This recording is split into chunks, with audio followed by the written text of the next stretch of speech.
Alright, hell with it, here we go. Hello, ladies and gentlemen, and otherwise, what's up? My name is Devious. Probably not even worth talking quite yet. Nobody's gonna see this, come on now. Except for you! You absolute hero who is watching this after the fact. Thank you. Thank you specifically. You're a bro.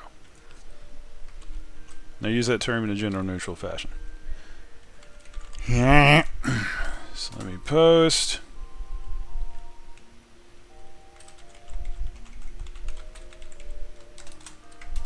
There's that.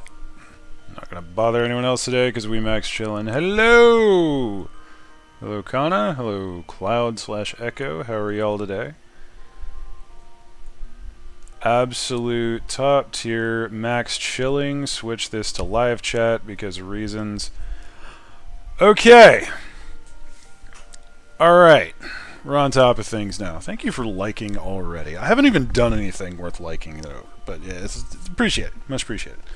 So anyway, yeah, it's basically just it's Farmville Day, guys. We're not getting too spicy about it. I want the tomestones of Cons à la Terre, and yeah, we just reset. So let's get to work.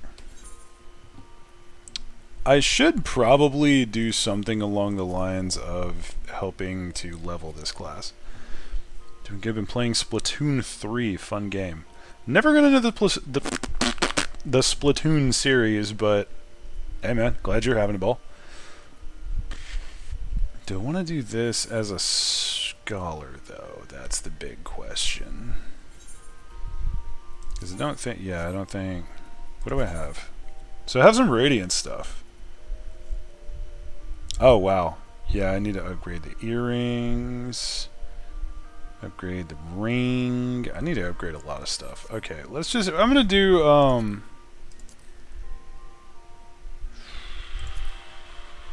what do? Yeah, I'm gonna do a couple of runs of Elzadal's Legacy, see if I can get some gear for this class. I could probably just go and get, whatever. We'll sort it. It'll be fine. Feels like a Celine kind of day. Last day of work before your weekend, so looking forward to that. Hell yes, brother. Fair warning, by the way, we are in like uber max chill mode at the moment. I don't really have a particular plan for today, as I usually don't with most of my streams. I just want to chill. And I'm actually working on other stuff to put on the channel now that I've kind of taken that, I guess, that expectation off of myself for regular uploads. It's like now, okay, I can relax. And now that I'm pretty sure we just crossed the threshold for the 7-day thing. And if we did, then that is a massive weight off of my shoulders. No, it's still a little bit further. Another 2 hours, and and I will have crossed that threshold. So, basically, I have already missed the algorithm. So there is no more stress. Ooh, what's this? I do not have expedient bound to something remotely useful. Just gonna go ahead and do that. I don't remember how to do any of this shit, by the way. I have not played Scholar in so long.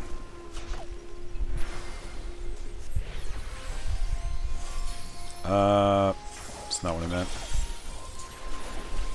That was, in fact, the incorrect button.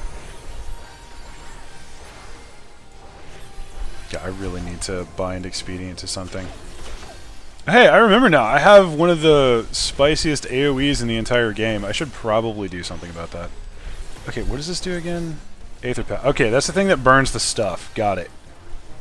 For any Scholar mains, I apologize in advance because I am going to drive you insane today. Fey Blessing. That's a big one. Yeah, a lot of stuff on big long cooldowns.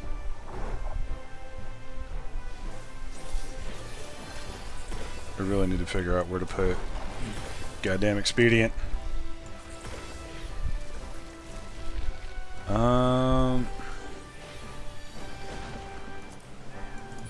Okay, let's move this over here. We'll move expedient up there.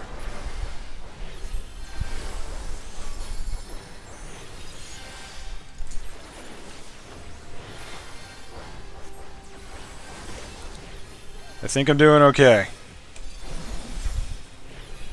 Maybe. Big maybe.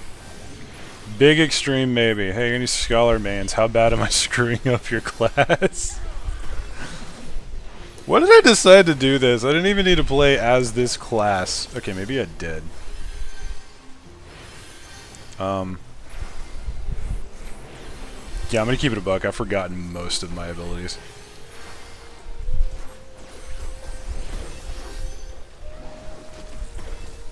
Why did I decide to do this? I haven't even played Final Fantasy in like the past 3 or 4 days. Expedient. I freaking missed somebody. Big sad.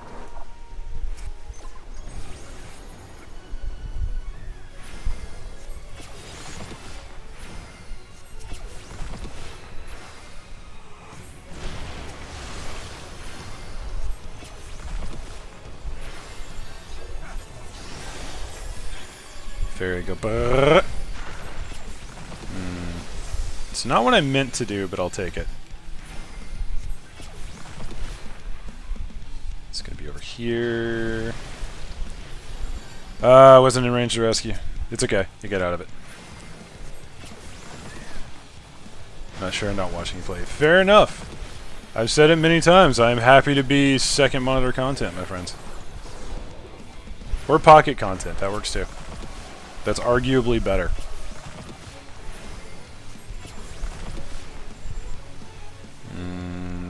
Over here. Oh no. It's okay, we're doing fine. All is well. Nothing wrong with this whatsoever. We're doing perfectly fine. Yeah, how's about I remember my dots? That might be a good idea. Run. Flee! And that broil sound effect is really starting to grate. Just a little bit. Slightly annoying.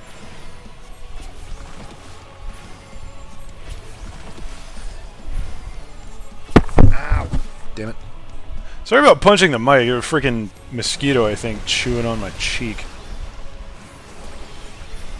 I'm not sure why.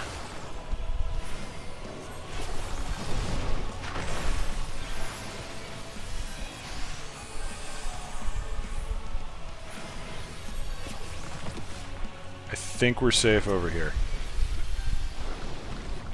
Bruh.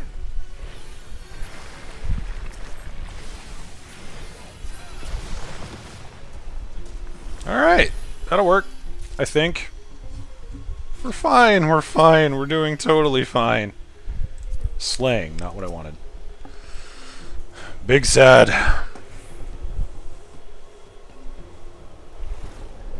Actually, now that I think about it, I could probably trade in... Wait a minute.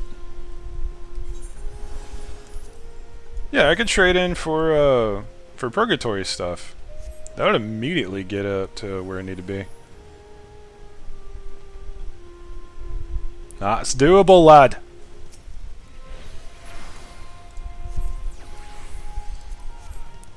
Fucking aiming. Do some of this.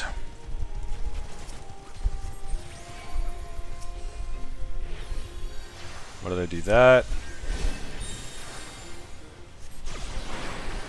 I see. AoEs. Win it out, AoEs.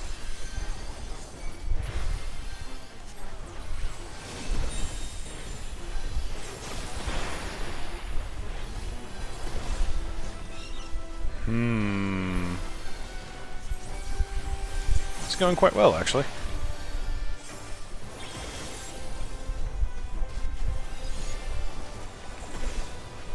I think. I am aggroed!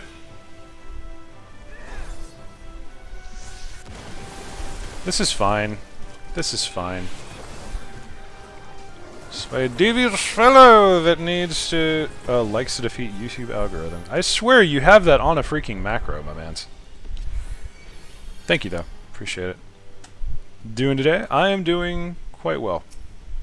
Actually, couple of nice things have happened. Appreciate you asking. But basically, I got the new book for the Starfinder rule set that I've been waiting on from Paizo, and that's pretty cool. So that's a thing that I can do now, which is really nice. And then on top of that, there's stuff that's also happening that I'm less thrilled about, but such is the way of things. So the gist of like big news today is where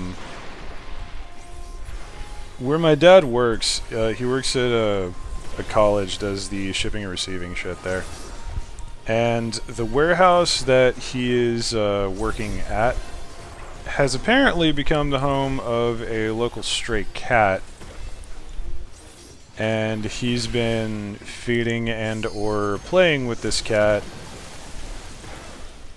And I'm still, I'm still kind of feeling the loss of Blue, which, for anyone who doesn't know, is my dog. She, we had to have her put down a few months ago. Yeah, has it really been that long? But yeah, I'm essentially not sure I'm ready for another pet. So when I saw from our veterinarian texted me saying, "Hey, we're confirming the appointment for this cat," and my dad hadn't said anything to me about it, I just went, "Are you fucking serious?" I almost immediately went scorched earth, man. It was probably gonna be bad. Think it's living, you're doing something right. That's fair. But nah, the gist of it is we're probably going to get a new quote-unquote member of the family soon, and I can't tell if I'm happy about it or not.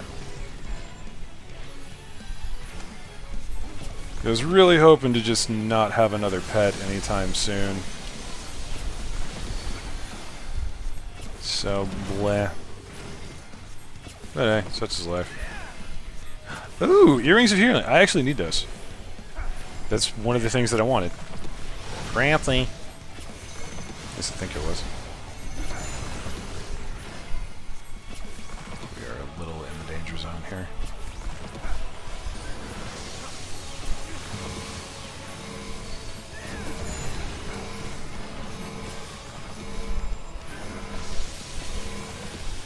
Bruh. But anyway. On to more pleasant mindsets. Yeah, Starfinder. I now have 2 core rulebooks. One used, one brand feckin' new. And I really want to get to using those.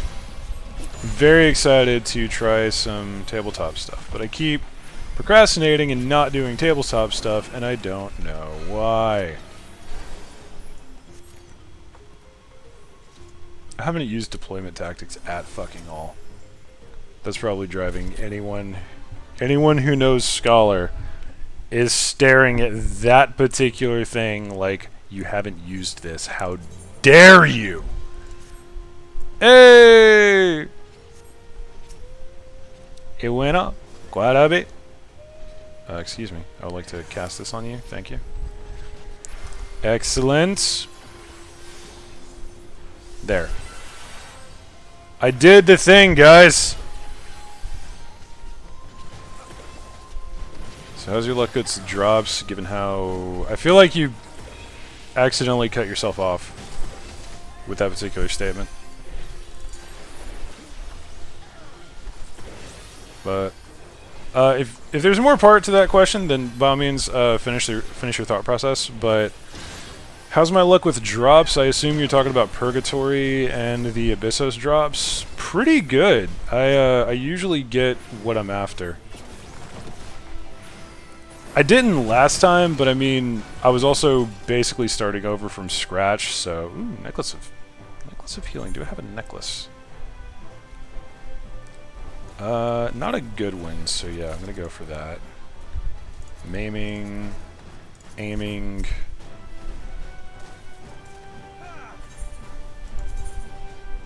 Yeah. Oh shit.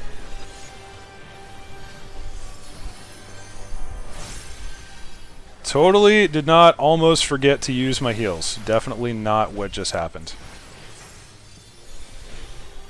Also, yes, I'm aware I haven't used Expeditions, whatever. Expeditions Rome. Much of a fickle baby RNGesus is. Yeah, I feel that. No, I get it. RNG's actually been pretty okay to me. Like, I got the chess piece second way through because the first way through did with someone loot mastering, and I wanted to concentrate all on one piece at a time so I could just get the gear, but they gave me something else. I didn't tell them first, so it's fine. Zdal's Legacy seems to be running more recently on Expert. Probably, yeah. It's probably people using their, kind of doing what I'm doing, using their off classes to get up item level. That's a heal over time, right? No, it's just a straight heal. Okay, we're doing spin out now. We...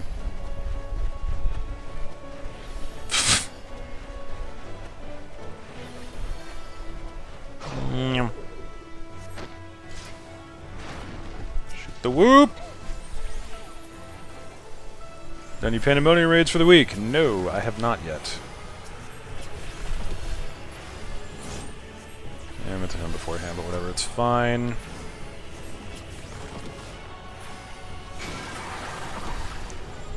Oh dear, my giblets. But no, we're gonna get to Pandemonium here in a minute, probably.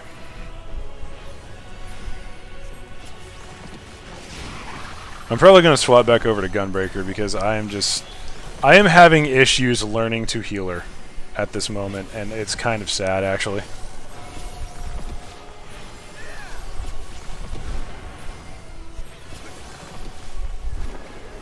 Alright, we can safely transfer some of this to Damage.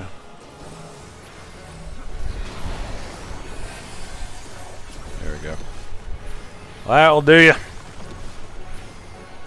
I'm telling myself to do some grinding at 14, but I've just been putting it off. Guess I burned myself out. Without knowing, and subconsciously got to playing other games. To be fair, I've been playing a lot of Pathfinder Wrath of the Righteous. That seems to be my my game of choice. Well, not really. I've been playing a number of things. I've been playing a decent amount of Battle Brothers. Just because it's sort of like I'm in a really sort of TRPG and CRPG kind of mood, that being tactical RPG and classic RPG or computer RPG or whatever the fuck it's supposed to be called. I don't know, man. I'm really feeling that sort of control a whole adventuring party vibe, if that makes sense.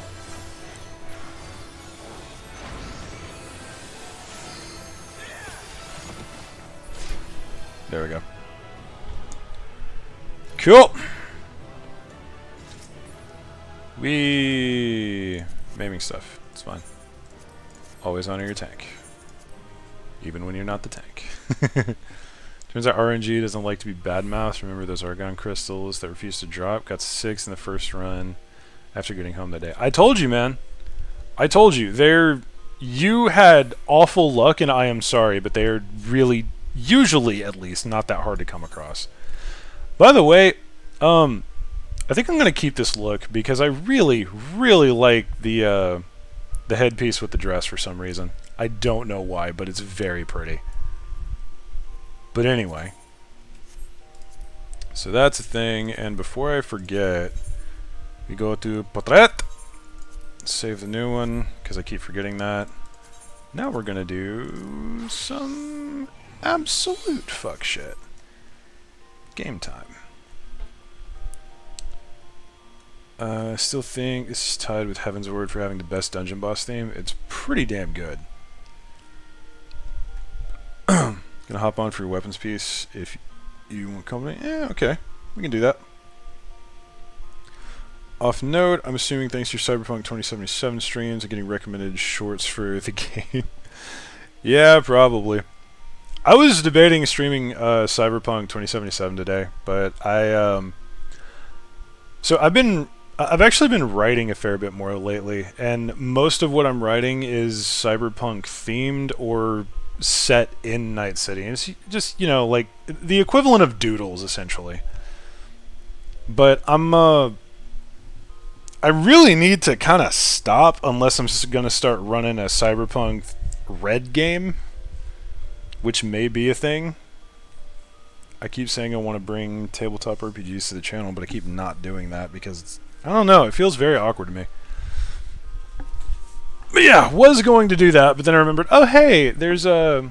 Actually, now that I think about it, I get my weapon today. Yeah, I do. Oh shit. Okay, yeah, let's, we're gonna do that. We're gonna do that right now. You're going to dye the dress black to match the helmet? No, actually. I like the weirdness. Okay, I'm gonna invite Kana. If anyone else would like to jump in, I'm going to immediately... Yeah, we're not playing games here. We're going straight to 8th Circle, just so we can get the weapon piece and I can get my Lunar Envoy gunblade. Because I'm fairly certain, actually... Ooh, I need gloves.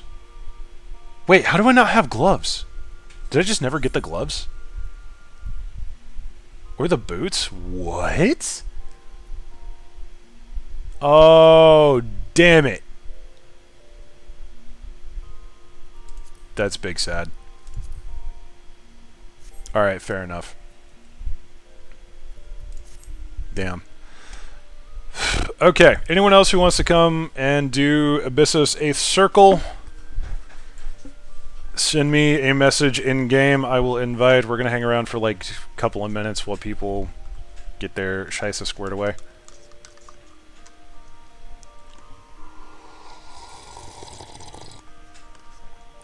Speaking of tabletop games, by the way, or rather, speaking of RPGs in general, I've been playing a decent amount of Wrath of the Righteous, as I mentioned. I'm going to try and do some videos on that.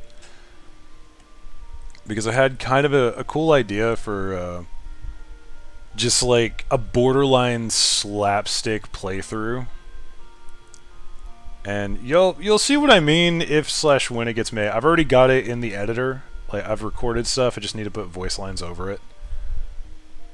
And hopefully that'll be a fun kind of thing while we wait for more Final Fantasy content. Speaking of Cyberpunk, I remember having a bit of a streampunk phase. I'm not sure if you mean streampunk or steampunk, but either way, that's pretty cool. Steampunk is still one of my favorite sort of setups, by the way. Steampunk and Cyberpunk both are really, really cool.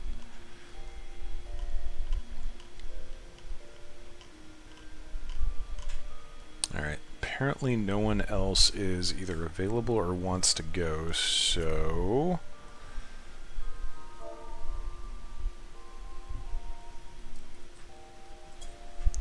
I'll let Kana know, and bang. So now I need gloves and boots, because I did not realize that I didn't have the gloves and the boots.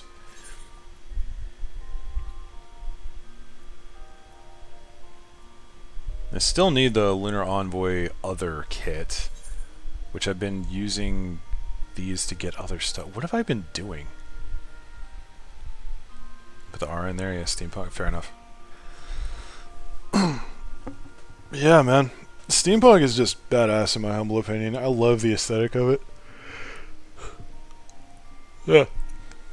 And the whole sort of cyberpunk idea is just generally really freaking cool. Punk settings in general tend to be pretty awesome. But that may be me liking the punk aspect more than the other stuff, I suppose. Totally possible. Consider gloves, boots only need 2 tokens. You could get both today. I could very well get both today. I'm going to try to. I will try to.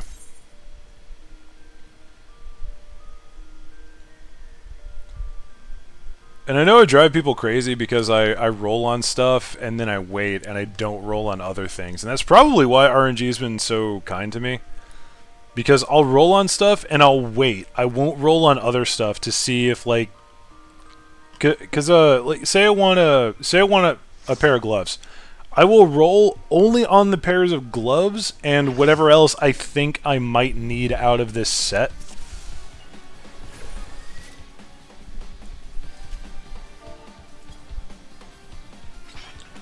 Suppose I'll maintain question mark. 1, 2, 3, go. Rest eternal in the dark depths of this prison. Yeah, whatever.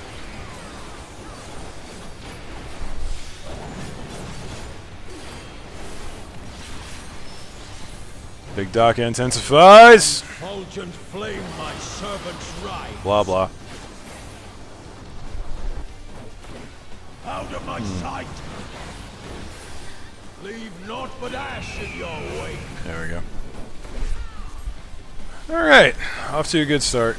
Let sheep sorrow into I really need to figure out how to do the countdown thing because I just, like, for some reason, I never figured it out and now I just almost never use it. I tire of this farce.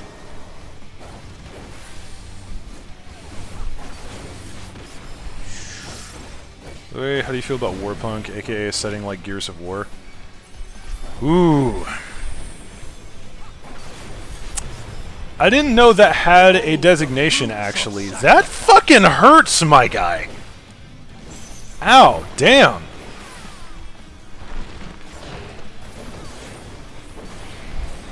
You are afraid to be consumed. Bold words for someone who looks so damn tasty!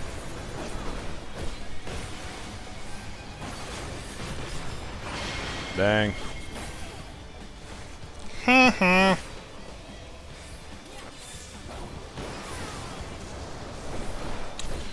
I don't really know too many settings that are warpunk, heavy air quotes. I don't know, maybe I just have never really paid attention to it. Never really thought about what Gears of War's designation would be. I wouldn't really call it a punk kind of thing, though.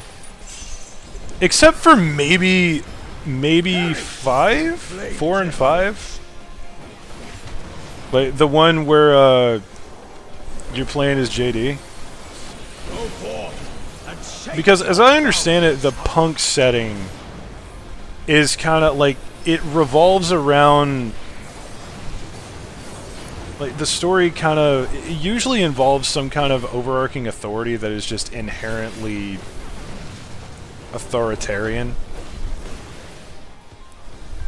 And usually in punk settings, the story revolves around trying to kind of break that authority somehow. So I can kind of see where it's coming from. But yeah, I don't really think the designation fits. I could be wrong, though. Officially it doesn't, just calling it warpunk because it didn't fit into any other category. I would call it sort of like... I wouldn't really call it grimdark, but it definitely has elements of that. But yeah, I see what you're talking about. Yeah, if you're asking me how much I like the Gears of War setting in general, though, I love it. Like they did a great job getting everything together.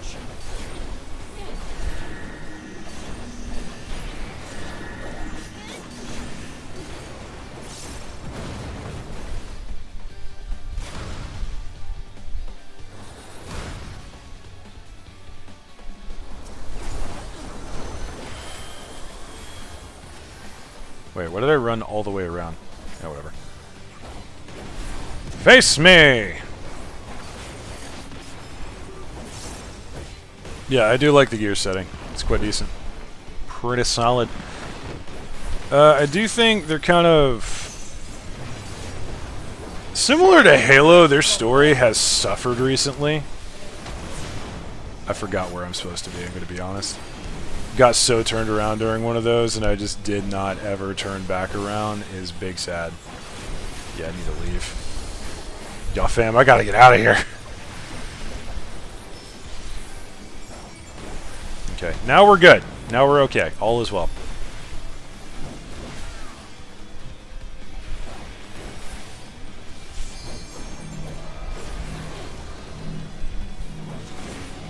By the way, if we're talking settings, specifically punk settings that need more attention, can we talk about mage punk or magipunk? Because, like, having a sort of magitech industrialized city, like Night City sort of experience. Basically Shadowrun, but in the cyberpunk setting. For some reason, that just really speaks to me, and I love the idea. Also, I don't think Magipunk gets any, or Magic Punk, however it's supposed to be pronounced, doesn't really get a whole lot of, I just did that all out of sequence. It's fine. So that punk's referred to settings that are dark, gritty, and industrialized. To an extent, it's sort of like a different kind of dark and gritty. Like I said, as I understand it, and I could very well be wrong here, so by all means correct me. I'm no expert on like proper setting descriptions.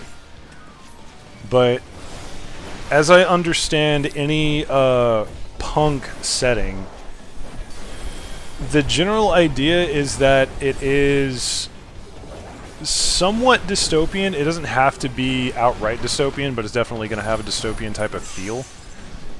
And there's usually a heavy authoritarian influence that the story kind of, not necessarily revolves, but rather life sort of revolves around trying to survive that dynamic. But again, I could be very wrong. It's just sort of my understanding of it.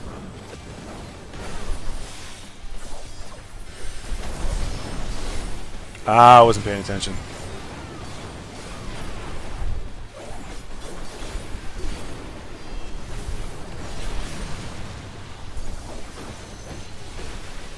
I really just walked right back into that, didn't I? Okay. Out of my sight. Thank you for that. Because I am extreme the dumb at this moment. Screw it, we're going in. This is what happens when you don't pay attention, kids. Hell with it, we're hitting Bloodfest and we're going in.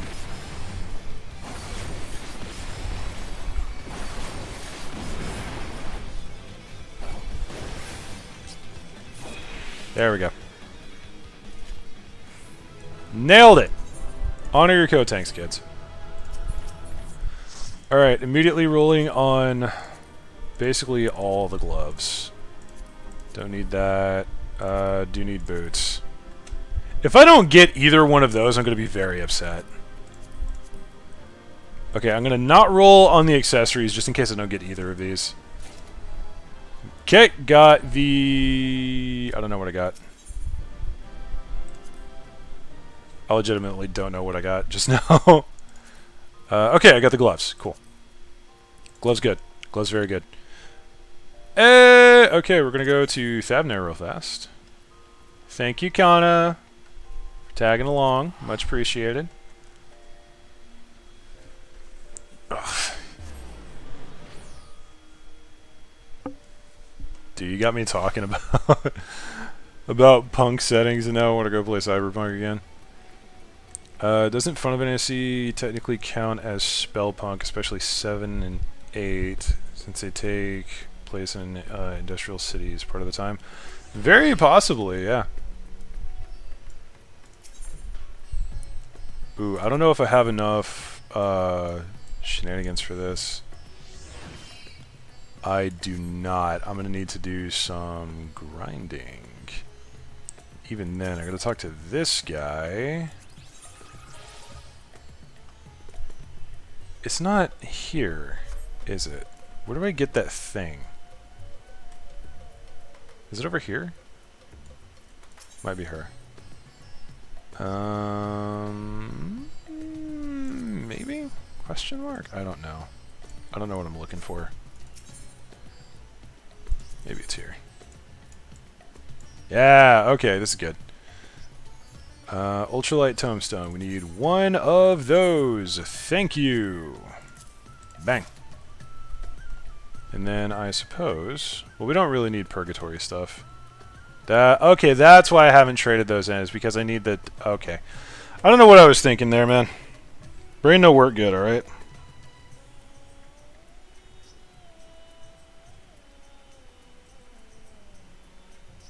Uh-huh. I have several questions. Anyway. Alright. What am I talking about? I just realized that I was talking about getting the Abysso stuff, thinking it was the Lunar Envoy gear. I am a genius. It's been a while since I played, guys. I'm sorry. I have so much fucking work to do. That is a large bow. Fair enough, then. Okay, so basically what we need now... What we need now is a lot more Tomestones of Causality. That is what we're after at this moment. That being said, I do not have a particular urge to do the rest of these. So, Kana, I am going... I'm just going to go ahead and disband the party. Much appreciated. And next up, I'm thinking let's just smash out a bunch of Fell Courts of Troya. Alternatively, we could do some other stuff. Like, was a main scenario and alliance raids do really well for these? We'll start out just blasting away at Troya. I'll move on from there, I suppose. Because we need 500, which we can get, but that's going to take basically this entire week's pay of Tomestones of Causality. Yay! It's my favorite! God damn it.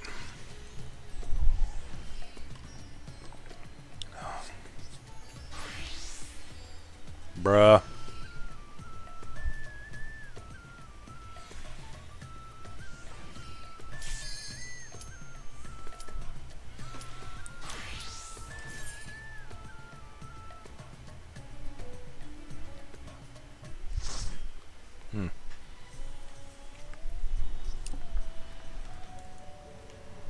Hey, Purgatory, homie. Let's get fucking kinetic, lads! Ooh, someone fresh. Very nice. By the way, have I mentioned how much I love how Luna looks in the Lunar Envoy set? Because it's so fucking pretty! Want to give Clodie and Idleshire a visit? One line in her book gives 50 causality tomestones. Yeah, but that takes time. And I have to actually walk to places, and I don't want to do that. I want to just sit here and queue up and not think. Because that's how we roll, bruv. I'm probably also going to end up playing a little bit of PvP today, because I haven't really been. And... want to do more,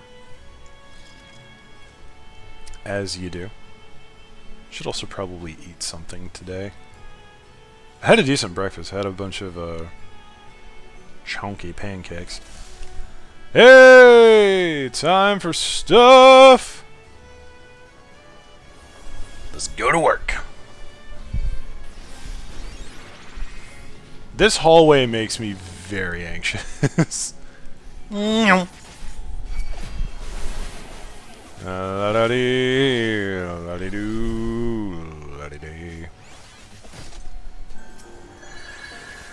Ooh, what's this?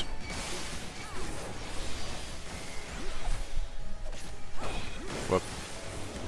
Incorrect button.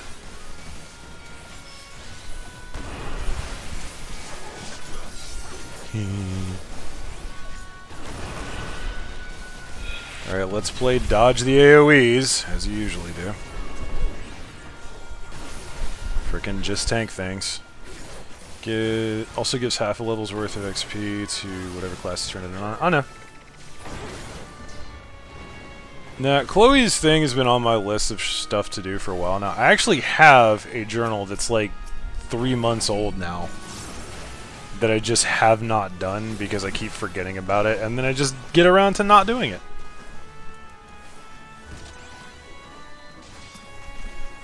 I don't know why. Yep. Come on. There you go. There you go, boy chick. Ugh. Angry stuff going on here, man.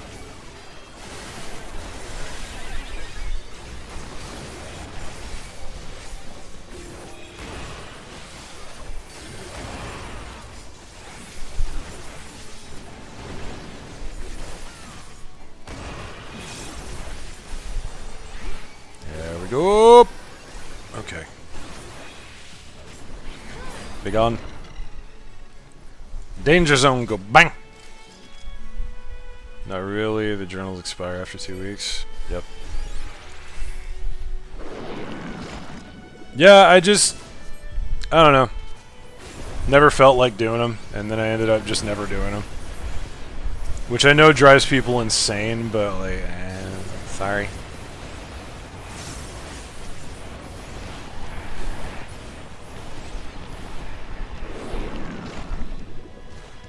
I feel so little motivation to use my mitigation. And I feel bad because I feel like the healer's compensating for it. But then again, I also don't really believe that.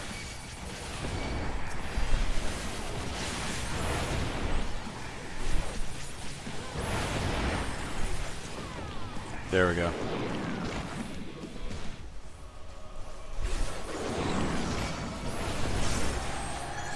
Get out of the center.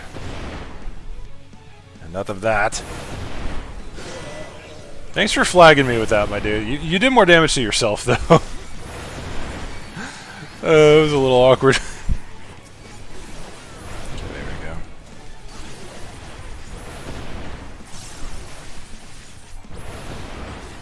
we go.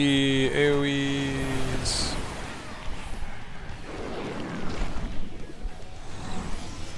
Right there. A little right. I see.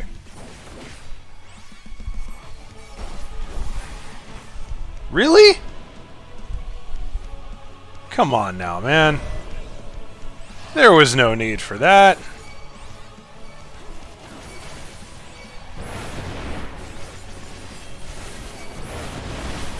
No, real talk, I was about to pop my No Mercy Gnashing Fang and just go to town on that guy.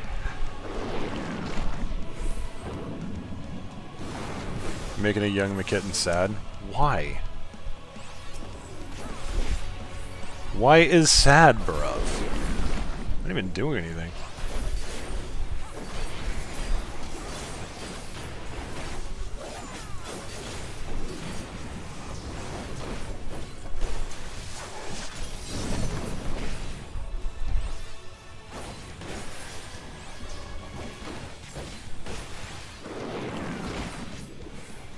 Yeah, whatever, go away.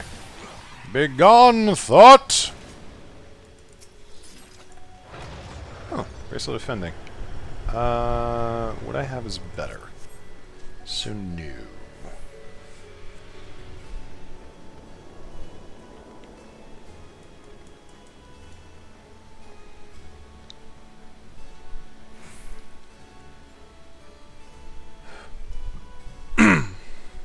Blah. I'm starting to think maybe I should have streamed Cyberpunk today. For some reason, I'm just not feeling Final Fantasy, and I don't know why. I might have burnt myself out on it, thinking about it. Chloe uses your stories as inspiration for her own, which she reads to all the other orphans at her sister's orphanage. Fair, but also, if you're gonna pull that card, you might as well focus on every single story that we're all missing out on, because I know you don't 100% weekly clear everything. You smarmy fucker.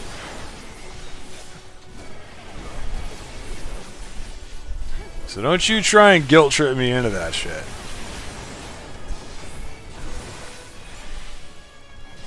Yeah, I already have enough issues convincing myself to play Final Fantasy, which is sad because once I'm playing, it's usually pretty okay.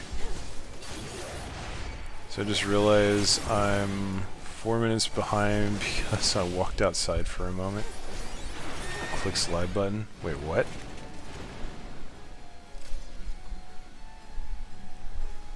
Yeah, that's awkward. Fair enough, though. Yeah, come on. I'm sure everybody is in the same group. Alright, come along then, childrens. Stay close. Get your partner. Stick with your battle buddy.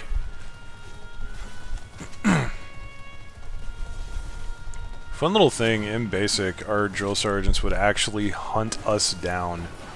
If we did not have a battle buddy with us, meaning if we didn't have another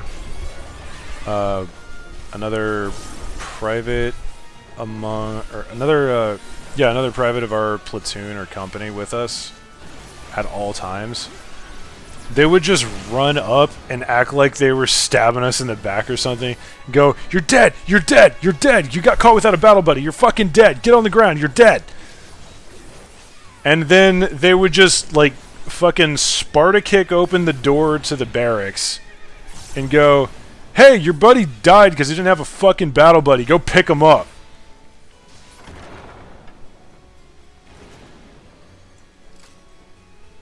Underestimate your dedication. Good serve. Already completed our journal 50 times. Yeah, but what about everything else that has a weekly cap? Have you done Eureka? Have you done Bosja? Have you done all of your Abysso stuff every single time without fail? I don't remember any of the other restricted stuff. I actually didn't mean to hit that. My finger slipped.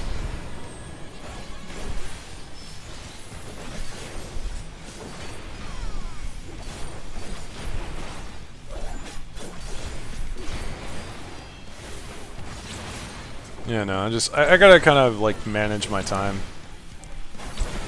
And it's not even out of any, like, I have to be somewhere at certain times or whatever. It's more along the lines of I just run out of motivation for stuff very quickly.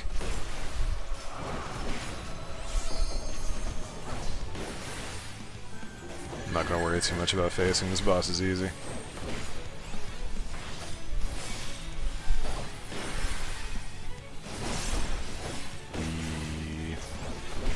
I was also thinking about streaming Divinity Original Sin 2, but I don't have that on my laptop. I was also going to do Pathfinder Wrath of the Righteous, but I am fucking garbage at that game right now. I just saw a notification. What's up, man? Thanks for stopping by. Just Max chilling and talking about wanting to play other games. Because I am scrublord like that. Joel's not that bad, to be honest. Done it a few times. Mostly do your roulette, and you got 3 or 4 stamps just for that. That's fair. But I mean, case in point, I already have issues getting myself to do the daily roulette. Like, I really don't play Final Fantasy nearly as much as I would assume most people do.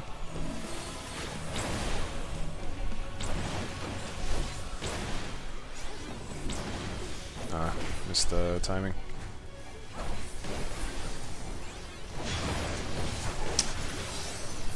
I think... Okay, you're a little confused there, fam. Homie might have been just a wee bit confuddled on that one. It's fine. Going this way.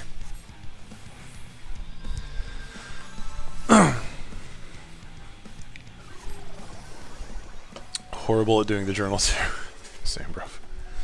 I'm horrible at doing stuff that I want to do.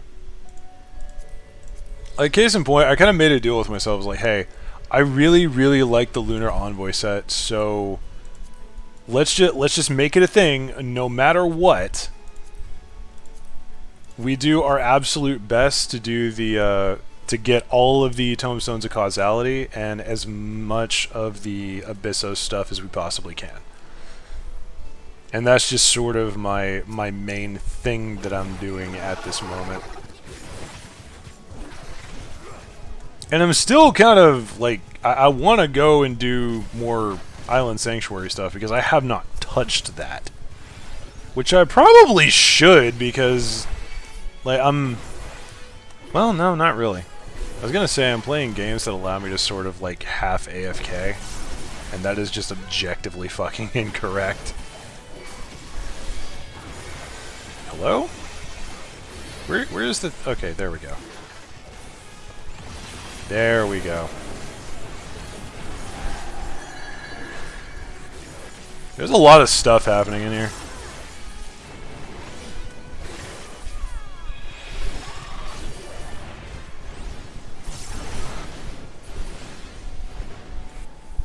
That'll do. I think I'm going to start rolling for casting gear. Because I do want to get stuff for Summoner. Usually don't greed on stuff, but hey. Establish the dominance.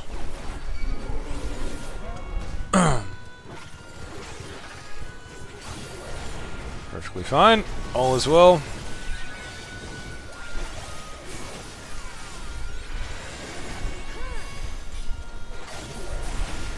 This is okay. This is fine.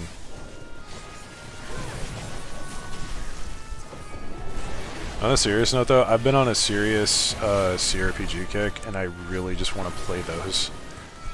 But they take so long, and they don't lend themselves very well to... Well, maybe they do, and I'm just overthinking it. But I feel like a video on a CRPG would be kind of boring. Then again, maybe it's just not my type of video that I want to watch. Which kind of bears the question, if I don't want to watch it, then who does?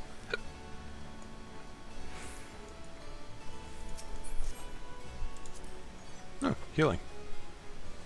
It's fair after maxing all my jobs. Love this boss. 1, 2, 3. That's my countdown. Damn it. You would? Well, I'm doing something with Wrath of the Righteous at this moment. Breathe deep of your death. Oh, why did I do that? Fucked up my combo, made me a little nervous, I'm gonna be honest.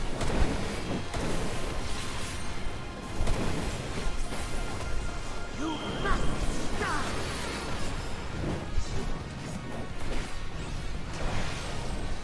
There we go.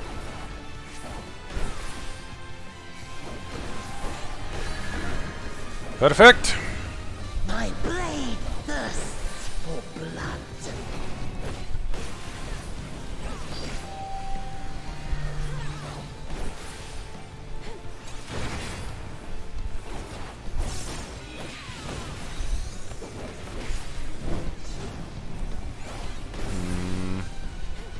Oh, never mind.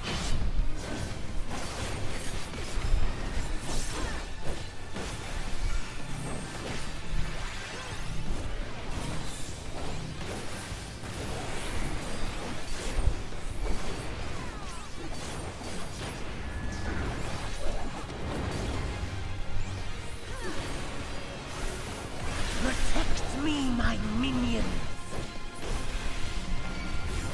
Come hither! There we go.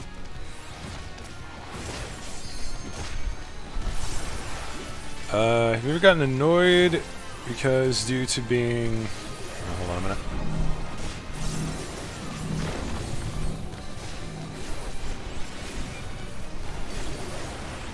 Yeah, let me finish this off before I read that, because I feel like I'm going to screw up and bad stuff will happen. Cute. Have you ever gotten annoyed because due to being so close to a level up, you get it just by kicking some random monster? Yes. Then I go into higher level areas and do a few fates and basically practice my max damage rotation. Come, fill your lungs.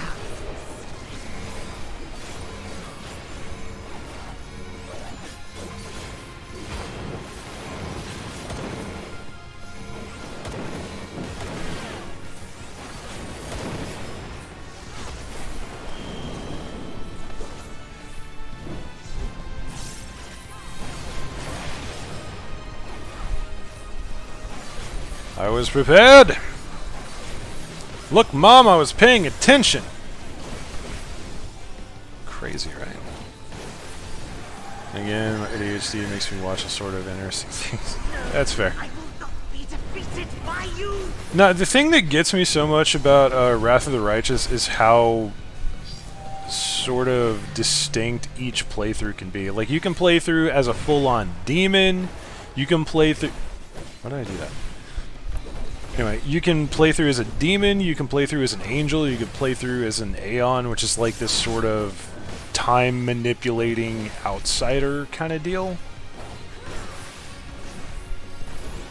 And supposedly every playthrough can be so crazily unique, and I love that. Also, kind of a two-pronged thing here. There's a romance options, and one of the characters you meet very early on is fucking hilarious. And I want to see how exactly that escalates. Agreed on this.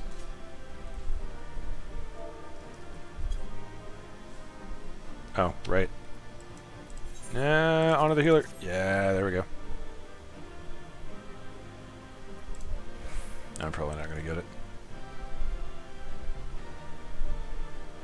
Yeah, this homie's got to roll as well.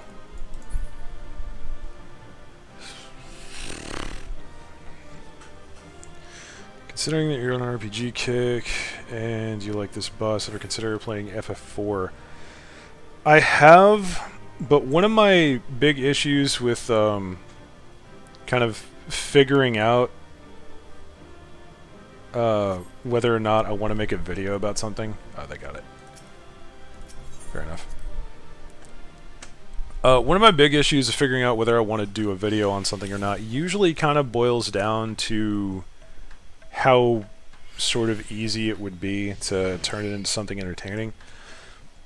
An older game, especially one that has literally no voice acting, like Final Fantasy IV, would probably be a bigger strain than I'm willing to deal with at the moment. Which I really need to get over, but at the same time, editing is already extremely painful. So I'm trying to calm down on that. Also, hello, Law, how are you doing? I really need to get money to pay you for more art, because damn it, I want more. Want more artwork, bruv. How's your week been? Been pretty alright. Been pretty solid so far. Couple little annoyances going on that I've already talked about, but generally I'm doing alright. It just occurred to me, I have Wrath of the Righteous on my other computer. It's like literally it is on. The game is idling on the menu. Oh, what do I do this to myself? Okay. I need 500. I kind of don't want to play that at this moment. Let's see what Summoner's kicking, yeah? That Troyan bracelet going. That's actually, my Summoner's not bad. Yeah, my Summoner can do most stuff except for Abyssos. And then off by about 11. That's going to be a little annoying. I could do Troya a few more times though. That'll be alright.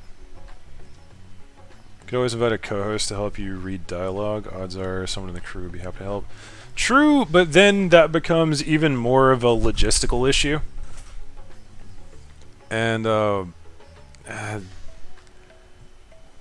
don't want to take advantage of friends to do stuff like that, because I can't really be paying anybody for that right now. And if I'm using it for videos that are going to essentially pay me back for the effort, I don't want anyone to get kind of shortchanged there.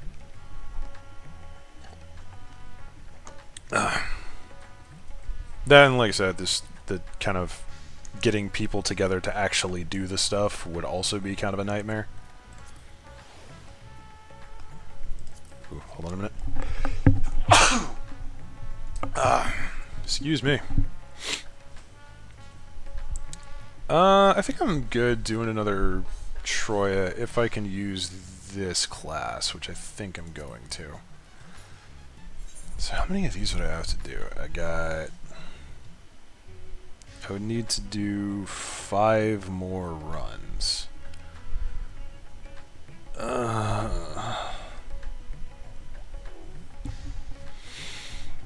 Damn. Alright. Let's get it on. I want to get the Lunar Envoy Gunblade before this stream is over. That's my goal. Fucking A.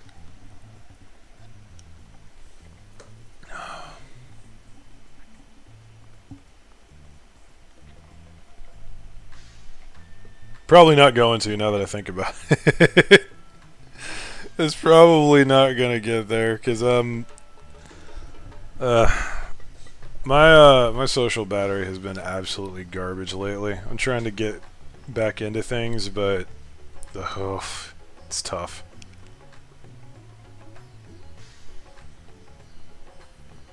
Might actually do another stream later and just do like. Oh, that would be kind of weird though. So I mentioned I'm trying to learn how to play Starfinder, and I do want to get back into Cyberpunk Red and all these other tabletop RPGs. But it is kind of a chore to force myself to sit down and read through that absolutely gargantuan book. But there's also stuff that I want to do in just like D&D 5e, because that's the easiest one to get people into. And there's so much stuff that I want to do, and I don't have the motivation to do any of it. It sucks. Oh yeah, another small development. I might actually be getting a job soon. Fucking thankfully.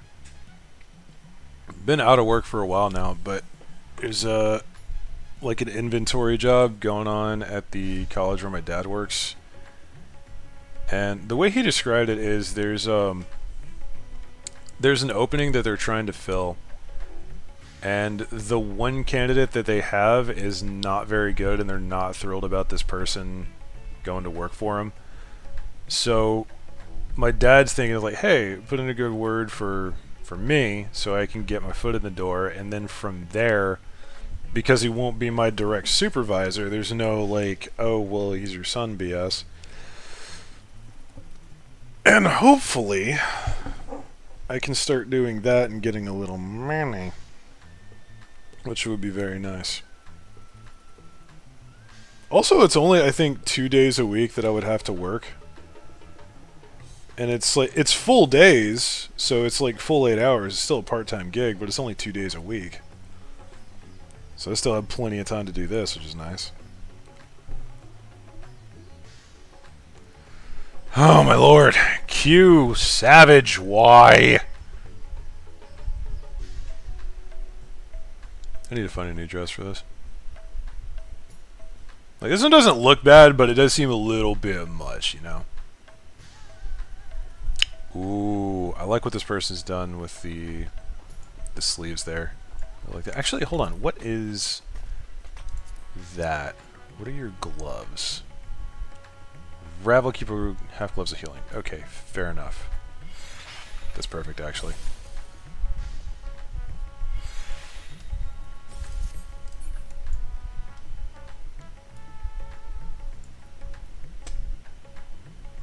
we wait. Probably could have just gone in as a freaking healer.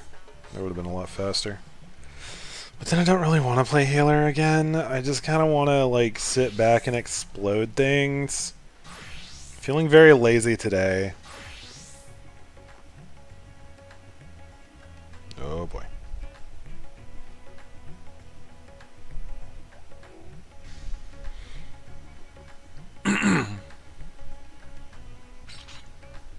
Bro, it's taking forever. Why do you do this to me?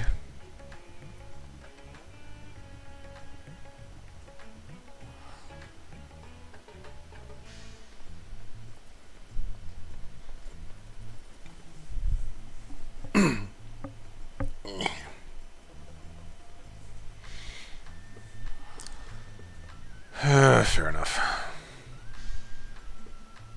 So anyway, you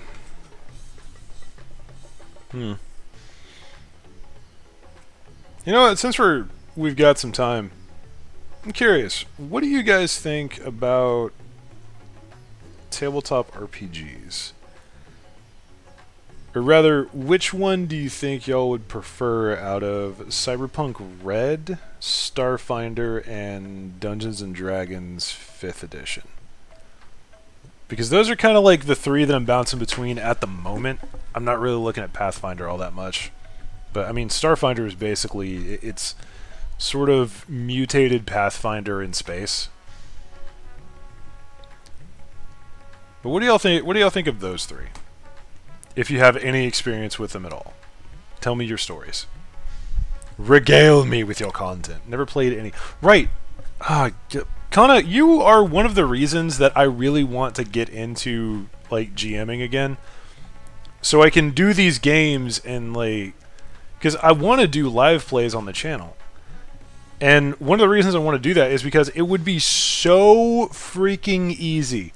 It would be so easy to do a Final Fantasy themed series of like 1 to 3 shots or campaigns or whatever, because there's a full class conversion guide. You can literally play Final Fantasy in D&D, and I really want to try that because I feel like that could do really well for kind of bridging the gap between Final Fantasy channel and Tabletop RPG channel. Also, hello Vala, how are you this fine day?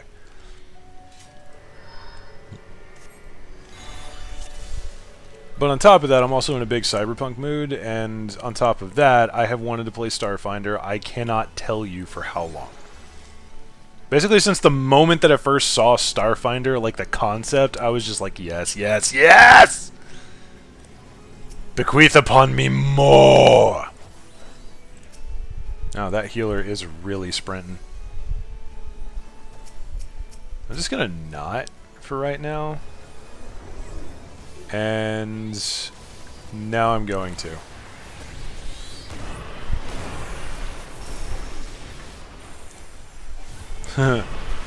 Tall bun, make big fire.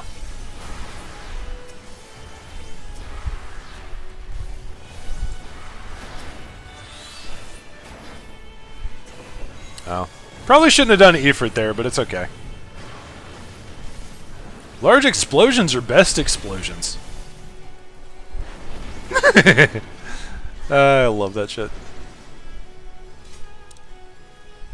Clara actually got you dice to join in one day. Hell yes! Good on Kalar.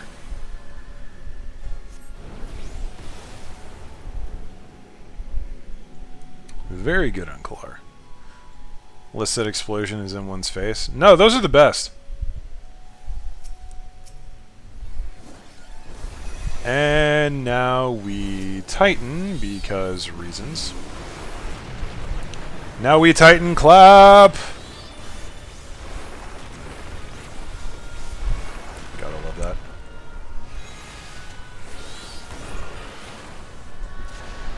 I will not yield! Ow. I will not yield, but I will be in mild to severe pain.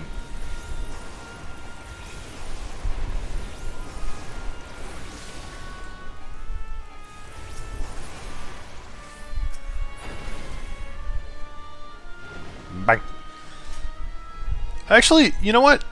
Kana specifically, since you've never played one, which one do you think interests you more? And I could totally describe them if you want me to, but I'm genuinely curious, from someone who has never played a tabletop RPG, like, do you have any particular one that you want to try? Hey, what's up, Merwin? How you doing, man? We're max chilling, doing a little tabletop speak, and also things and stuff. If I could remember how to utilize my fucking brain.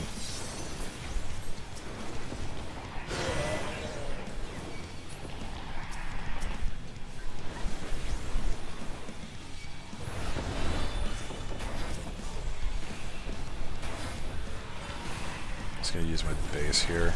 There's really no need to go all out. Like, if I pull an Ifrit here, they're gonna die before I actually get the fire off. This, not so much. This one's a little bit better.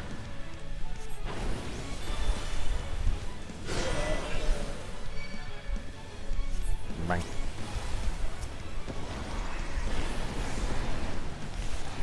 Only know original D&D. Would you like me to describe the others for you?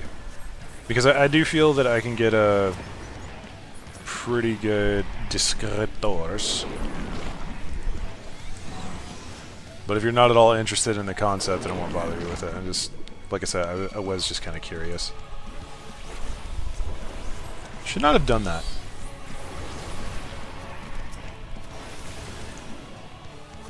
I see.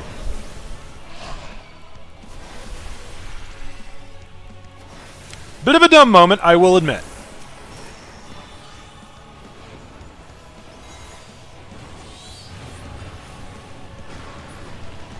That was DM in the late 90s? Hell yeah. Sure. Alrighty. Alright, been oversleeping, been having a dream I didn't want to wake up from. I feel that, man. I feel that in a deep kind of way.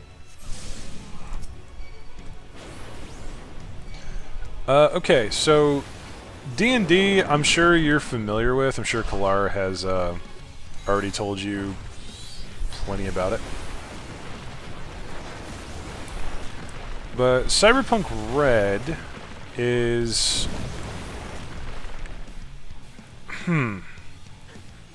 So, let me set the stage real quick.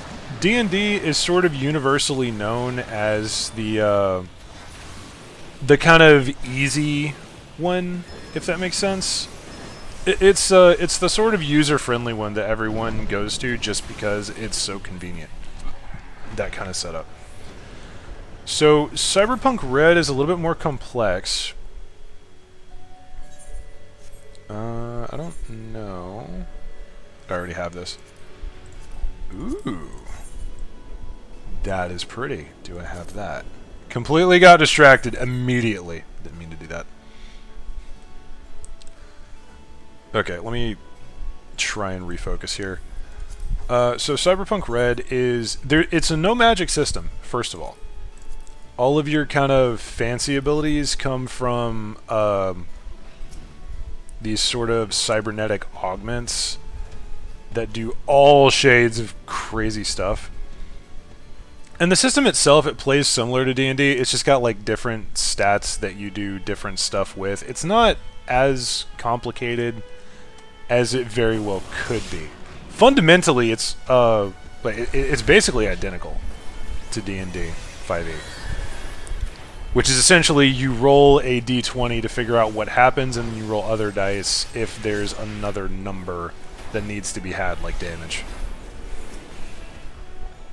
But generally, they all kind of function very similar in the fact, like, yeah, you have a skill, you roll the modifier for that skill if you want to do something related to it. So, like, if you wanted to talk someone into letting you into a club or something, then that would be a persuasion check kind of deal.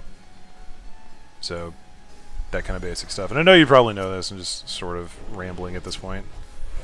Sorry. But yeah, Cyberpunk is Red especially is more based in Night City. It's kind of like if Cyberpunk 2077 was a tabletop and they just sort of ran with the concepts, which I think is awesome.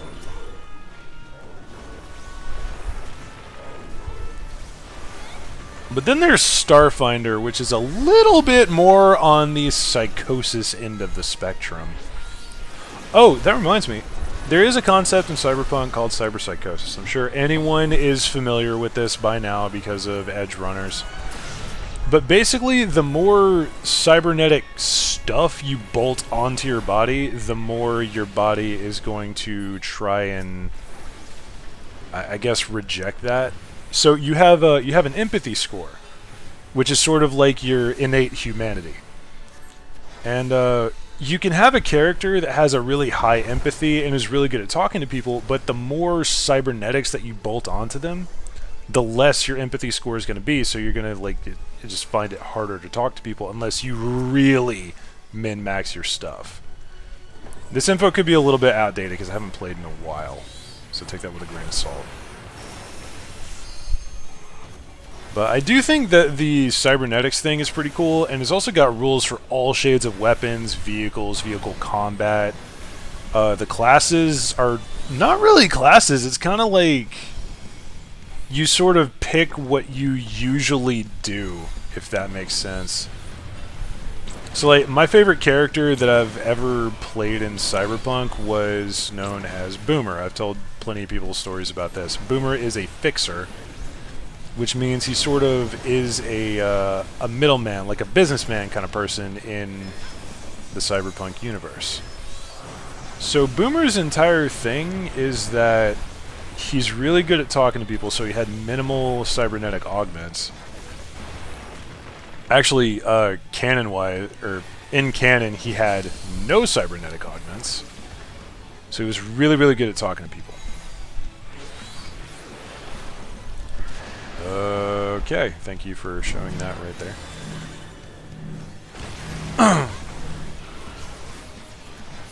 But this same fixer, by the way, who is supposed to be a kind of, not necessarily a bard-like character, that's more rocker boy, but yes, by the way, there is a class called rocker boy in Cyberpunk. Big surprise, right? But yeah, you can have like fixers that have heavy armor and play really brute force kind of playstyles.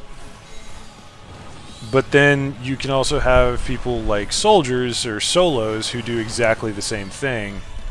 And you can tell if somebody is a solo over somebody who is just kind of playing at combat. But the customization is really, really nice. And I do genuinely think it's a... customization is kind of one of those badass things. Why I love other systems over D&D. Because, like... And I know I'm kind of ranting here, but... Cyberpunk to D&D. In D&D, if you see a cleric, you know how the cleric's going to play. Okay, cleric... Maybe not the best example, because clerics are unreasonably versatile. But, say, fighter. You meet a fighter, you know fighter probably going to be bonking things in the front line or shooting from the back line. Either way, they're going to be very skilled at combat. Similarly, say, bard. Not as skilled at combat, but they can specialize. It's kind of their thing. I really need to remember that that rips aggro off. That is really, really dumb.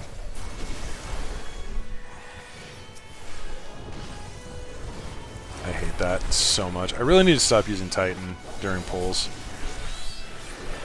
What the hell was I saying? Right. So each class plays kind of in its own way. And it's not exactly predictable, but there's sort of a certain style that you can go through. Because Cyberpunk has no magic, I guess, to be the sort of point of versatility, it's got to rely on technology. So you can totally have a super borged out fixer who is all about getting stuff done quick now and screw the talking. But then you can also have someone who is like a solo, who's the fighter kind of insert, who's all about, you know, talking through things.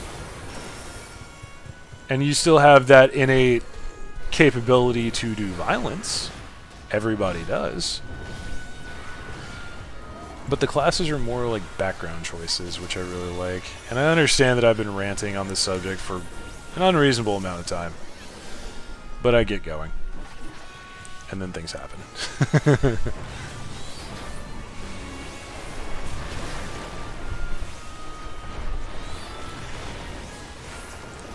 But yeah. Yeah, so Cyberpunk, a little bit more on the gritty side. And of course, so much technology, which makes me happy. I do think Cyberpunk does gunfights pretty well, though. The rules that it has for a lot of its weapons are really, really nice. And of course, you can still play melee, but generally that's probably a bad idea when people have freaking assault rifles and grenade launchers. And the character Boomer that I was talking about, his entire thing was that he was skilled in hand-to-hand, but he was also a kind of a heavy weapons specialist. He had really, really good heavy weapons bonuses, so his main weapon was a grenade launcher. I was the diplomat of our party, by the way. Like, I was the guy who you would talk to if you needed to talk your way into or out of any given situation. And his usual method was, well, I'm an arms dealer, you can figure out what that means if you really want to. Yeah, big surprise. That's my method of diplomacy. Sword normally wouldn't go well against guns. True, except with cyberware and how that works, there's ways to make it work. And I don't actually know if there's rules for Sandevistan in Cyberpunk Red. I would not be surprised, though.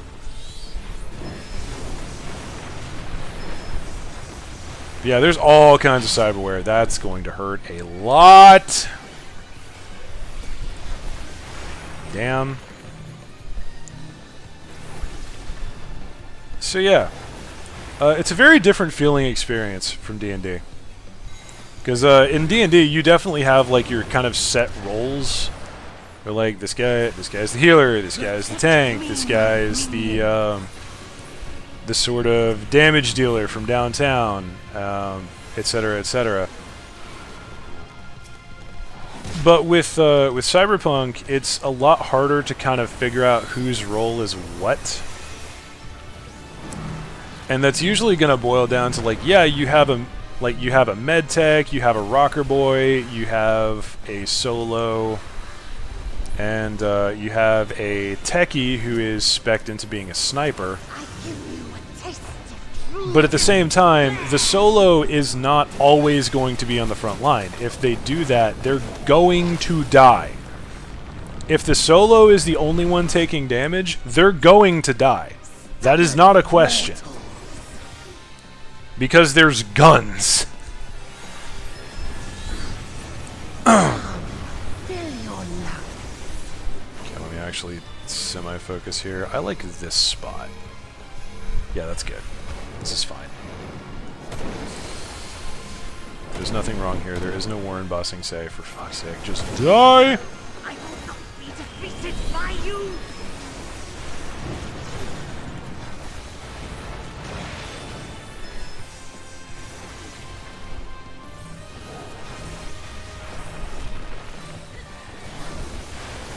Okay, come on. Come on, Nate. More damage. Anyway, so I stopped ranting about Cyberpunk. Let's move on. Starfinder... It's basically like if someone took the Star Wars lore and decided, okay, but I'm going to do it my way. And they took the Pathfinder setting and just sort of went, okay, it's this universe, it's this galaxy that you're playing in, but the main planet that has always been there isn't there anymore. Ooh, that's good. That's really good. Gib. We leave! So the Pathfinder world, Galorion, I think it's called, is just not there anymore. And the setting, it kind of goes like... so you had Galorion, where all of these various races were kind of together and doing stuff and on the same planet. And now Galorion is just fucking gone. It's just not... It's not there anymore. The planet is missing. And this coincides with an event in Starfinder history known as the Gap, where essentially somebody fucking Thanos Galorion out of existence. Nobody remembers anything about it beforehand, but now there's Absalom Station, which is like the... have you ever seen, like... I think it was Prince Valerian and the City of a Thousand Worlds? It's kind of like that station. And it's in orbit around the planet or the solar system where Galarion was. So now you have what is essentially D&D 3.5 in space with a shitload of rules of how to adapt to that. And Starfinder is probably one of the most user-unfriendly systems I've come across because you can do whatever the hell you want. Like they get up to character creation and it's just like, okay, what do you want to do? It's not like D&D where it's like, okay, what race do you want to be? All right, you want to be a half-orc? Okay, so you're going to be strong and you're going to be hard to kill. So what kind of class do you want to be? All right, you're going to want to be like a barbarian or something, or you're going to have a lot less in the way of advantages in that area. And like, if you want to do something really obscure in D&D, it's kind of difficult, and you have to start really fiddling with systems. Either that or just straight up homebrew it. If you want to do something really off the wall in Starfinder, pick the right feats. For reference, let me just look this up because I'm gonna lose my damn mind if I get this wrong. So D&D 5e feats. Number. Like, how many feats? How many feats? Okay, so there are roughly 75 to 100 feats in Dungeons & Dragons 5e. 75 is the number from 2020. I'm pretty sure that we've gotten a few more since then, especially with the Fizzbands book, and I don't know if Tasha's was around in 2020. Basically, there's quite a few. There's a decent number of feats in D&D 5e. Now, Starfinder feats number. So, Starfinder feats. Starfinder feats. This number is going to be absolutely ridiculous. Come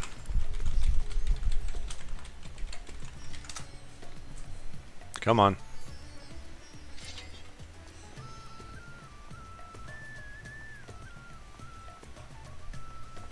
I can't find which one. I can't find out how many there are. Damn it. Okay, let me just... I have the book right here. Let me look. So, let's just pop on over here to the thing. Are feats going to be their own thing? Because every class has a number of feats on their own. Okay, 150. Page 150. Where are we going here?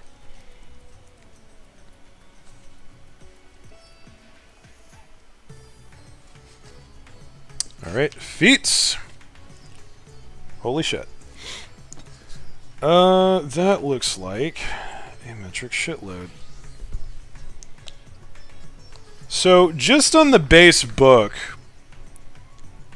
it appears to be about 100 to 120 feats. Just in the base core rulebook. Now, that being said, that is not nearly all of them. That is not even close to all of them, because check this out. every individual class gets a number of class feats, and that's not even including their basic stuff. Like the Envoy class has improvisations, which are specific things that you can grab. Like, kind of class particulars. Then there's, I'm pretty sure there are like class feats that you pick different parts of. Those may be the improvisations that I was talking about. Yeah, let me check a different class here.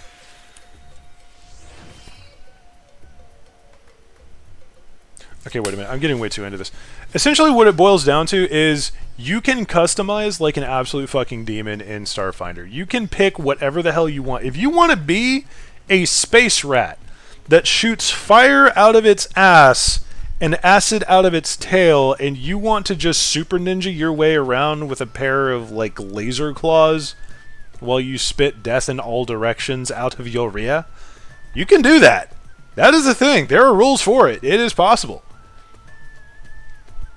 Is this a feat stream? No. We're talking about tabletop. But yeah, I love the sort of, come on, brain. I love the setting of Starfinder. The rules are a bit hard to get my head around, but I haven't really been dedicating a crap load of time to it. I really like that dress. That's nice, especially with the sleeves. I'm gonna leave that for now.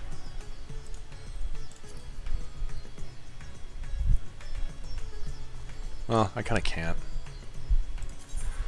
Oh, I don't have it. Oh, okay, fair enough. Portrait. Oh yeah, there we go. Look at that smug, bruv. So much smug there. Tabletop, at the end of the day, it's roll a d20. Not always. Another one of the systems that I really want to try is the World of Darkness system, where you roll d10s. Would you like to mooch off a healer for fast Qs? You know, if you want to, sure. Challenge to a normal match? Oh, that's triple triad. I was about to say, like, what the fuck? Sure, why not?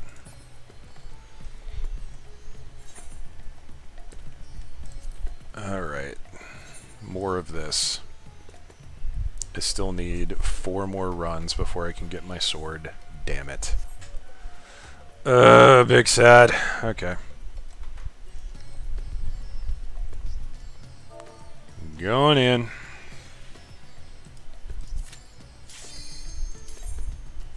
Bruh.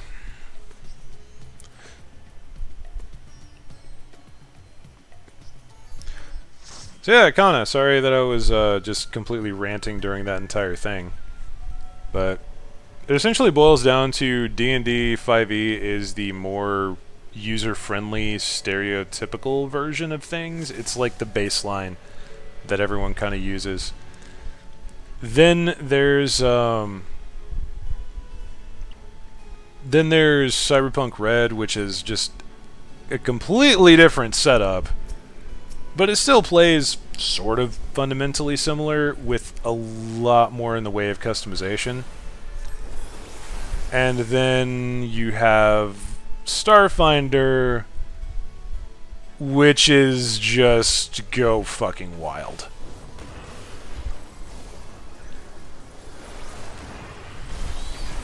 Stopped at 3.5. 4 was too Diablo-like for me. That's fair. It's understandable. 4 was honestly just, it was kind of bad. 4 didn't really let you do much of anything outside of go bonk. And I say that as someone who never really played it all that much. I have the core rulebook around here somewhere, but I never really utilized it other than, ew, pretty pictures. No, 5e is it's kind of like 3.5 light, honestly. It's a lot easier to get into, a lot easier to explain to somebody who has no idea what the hell tabletop RPGs are. So I would recommend that one as a start-off point for anyone who, you know, doesn't play or hasn't in a while. Ah, damn it, I lost my E-fruit bonus. Big sad. Oh no. I appear to have been shot. Thank you, Vala. I would actually say maybe don't pay attention to me because I should be fine. Why did I do that?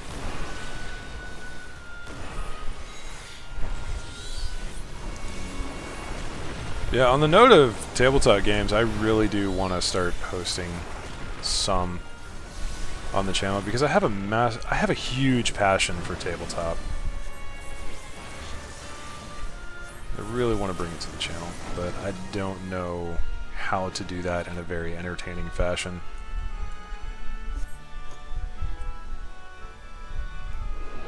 Here's the thing that I keep trying to build a setting, and I just keep, I don't know, something in the conceptual phase goes wrong, and when I'm like fleshing out the setting, it just kind of, I lose motivation for it. So I tried to go small, but then I don't know, I lost motivation for it. And we're doing this shit now.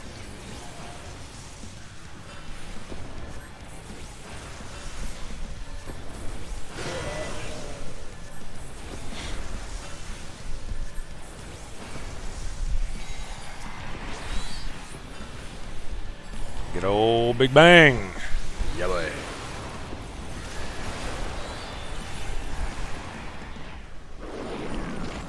Yeah.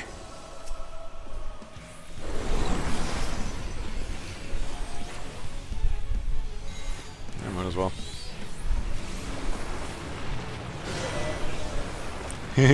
Tiny Titan.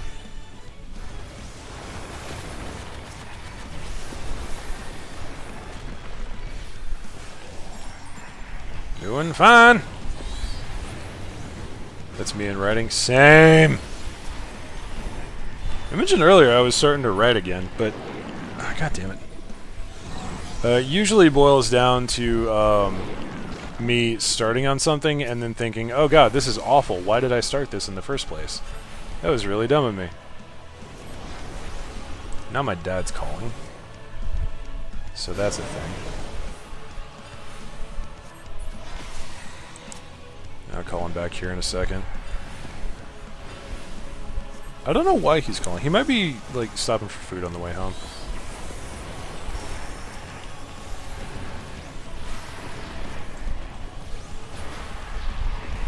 By the way, before anyone asks, no, I am not showing any of you any of the stuff that I have written because, frankly, it is all a bit cringe.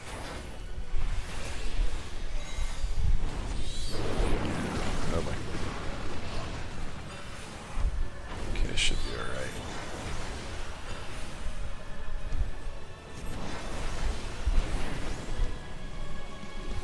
Great time to do the dash.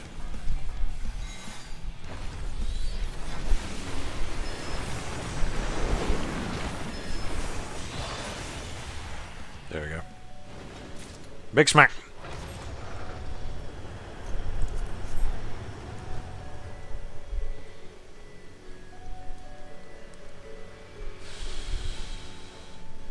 Okay, I should probably call him back. I'm gonna mute real quick and call my dad, and I will be right back, guys.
Your ether is mine!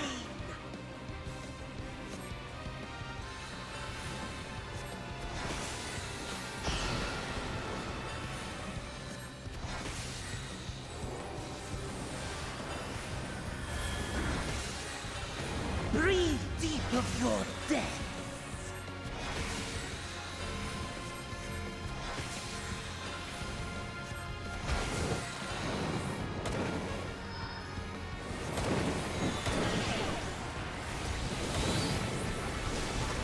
You must die.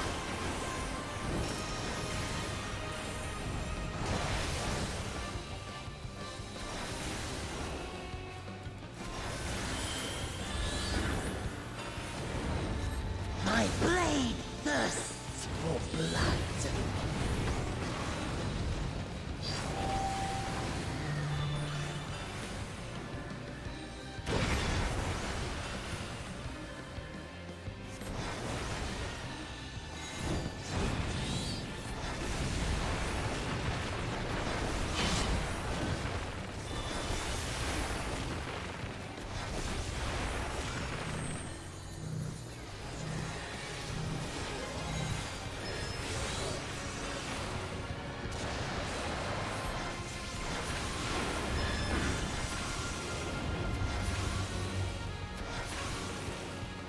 Protect me, my minions!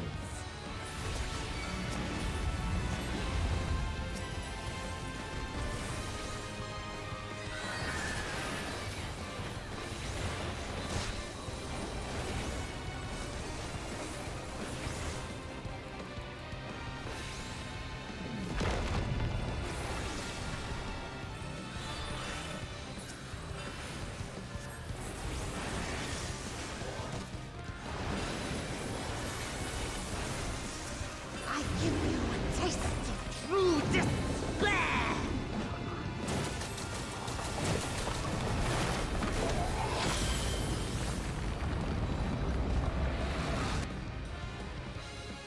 Stubborn mortals!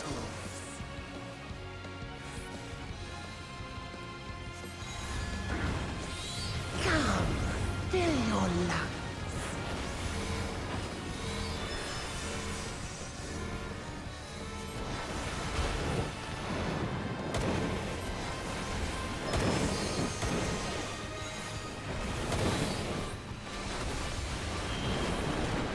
No, I will not be defeated by you!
Okay, I'm back.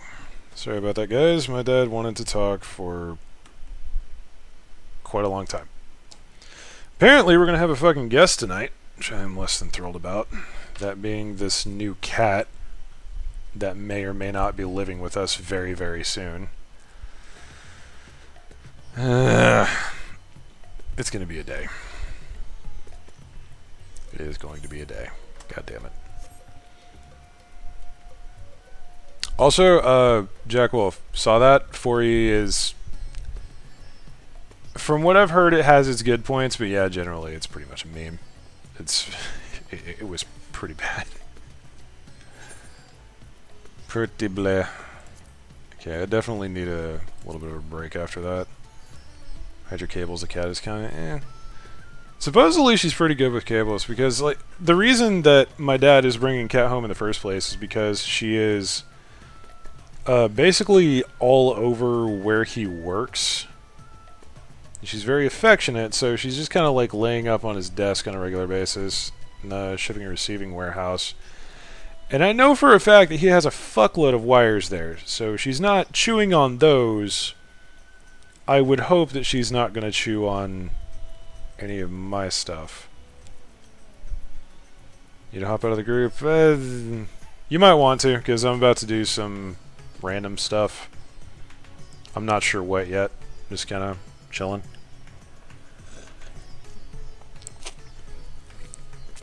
But yeah, Cat's going to the vet tomorrow to get checked out for rabies and such.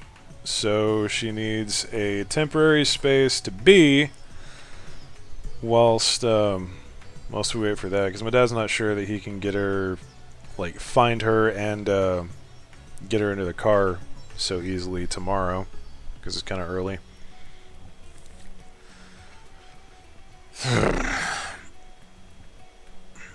I've been getting along with my dad a lot more lately, but damn, man, what is it with parents and wanting to talk almost nonstop for just completely inconsequential things?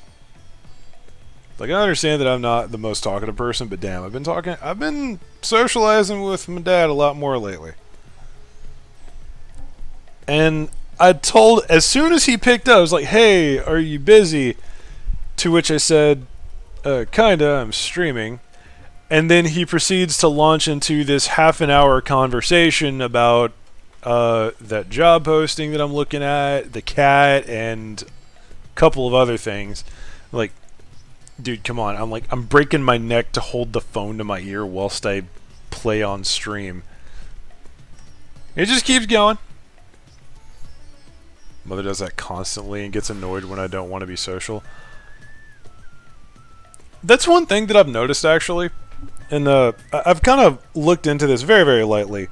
But essentially, when someone who is not very social tries to become social, fucking everyone and their dog immediately mobs them for it.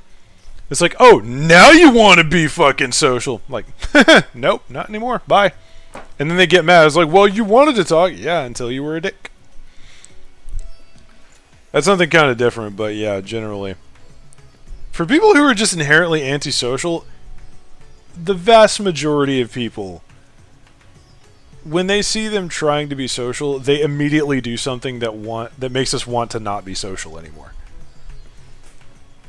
So then it just kind of becomes a vicious cycle. It's like, well, why do you talk to us? Like, the last time I talked to you, you insulted me for 20 minutes and then got mad when I walked away.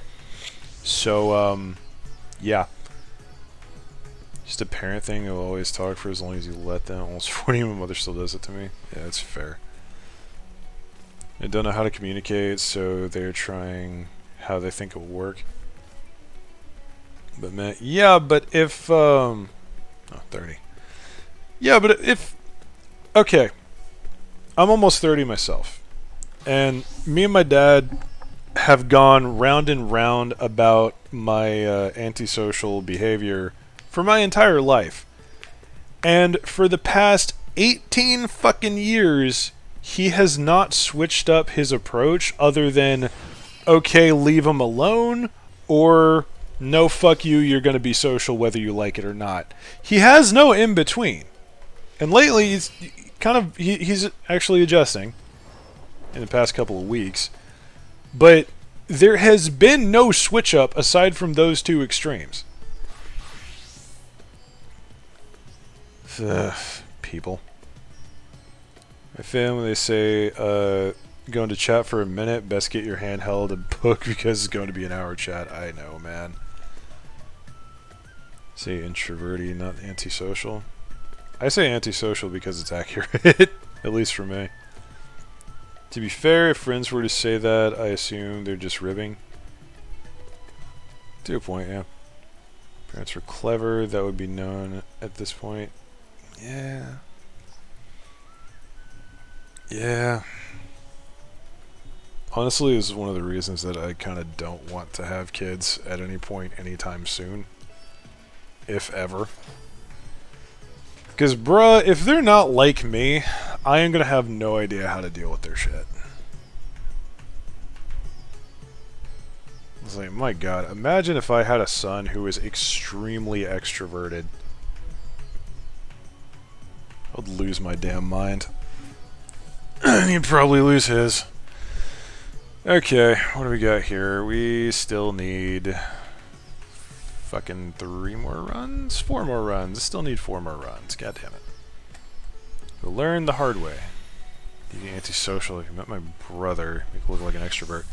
Yeah, but you guys only know me through the YouTube medium. You don't see me on a regular basis. You see me through the filter of being streamer. I'm not this loud or outward or quote-unquote extroverted at all. This is a mask. like the mask that my my sort of persona character has. Yeah, no, that is meant to be extremely fucking literal. Whenever I start up a stream, I put on that mask and I am not necessarily the same person. It's always worth investing in a phone headset for this reason. Sally, I can't get away with that because my mother uses FaceTime. Yeah, no, that shit would not fly with any of my family. I had a headset, I just didn't think to put it in because I assumed right off the bat, it's like, hey, are you doing anything? Well, yeah, I'm streaming, but what's up? I assume at that point that the conversation just dropped from 20 minutes to 2 because that's what I would do. It's like, oh, so you're busy. Let's get, like, go, get stuff out of the way, couple little pleasantries, and then we leave. We move. We do things. Nope, that's not how it works. Is that what my mom... is that my mom just doesn't bother to try and talk about anything I'm interested in. Just assumes I should be interested in what she likes, which is politics and gossip. I would have been disowned so fast. And the reason I say that is if people, like... Okay, I don't get invited to family reunions anymore. And I grew up in a very, very southern family, so... That's just kind of a thing that everybody does. Like, hey, family reunions, everybody goes. I don't go to those anymore because for about 6 years in a row, I just looked like I was in physical fucking pain every time I was there. And people started to notice. And it started to become a problem for my mom because people were asking her, is like, hey, is something wrong with your son? Is he okay? Did you just beat him or something? What the fuck's going on? And she apparently got so embarrassed that she just stopped taking me, to which I said, fuck yeah, it's a win! But no, generally it's just, I don't know any of these people, why am I here? This is extremely awkward. And, I was in literal physical fucking pain. Was it because the generation before us doesn't consider streaming to be either a viable job or an important activity? Yeah, there's a deeper explanation as to why I made that assumption, but I see what you're going for. Not particularly wrong, but like, me and my dad, we have a shared bank account, just because it's like easier to square shit away. And he sees the paychecks that I get from YouTube, and they are not completely insubstantial. Like, yeah, it's not a full-paying job, but it's not chump change, you know? God, it's nowhere near a full-paying job. But it's definitely not just pennies on the dollar. So he knows I'm making money off of it. It's just... it's kind of the same principle, I feel, as... like when you're in the middle of a raid and your parent just screams up at you, hey, it's time for dinner. Like, okay, give me 15 minutes to finish this run. Just hit pause! On Final Fantasy. Okay. Yeah, let me pause the fucking planet. Let me Zawaldo this shit. I got myself worked up. Sorry about that.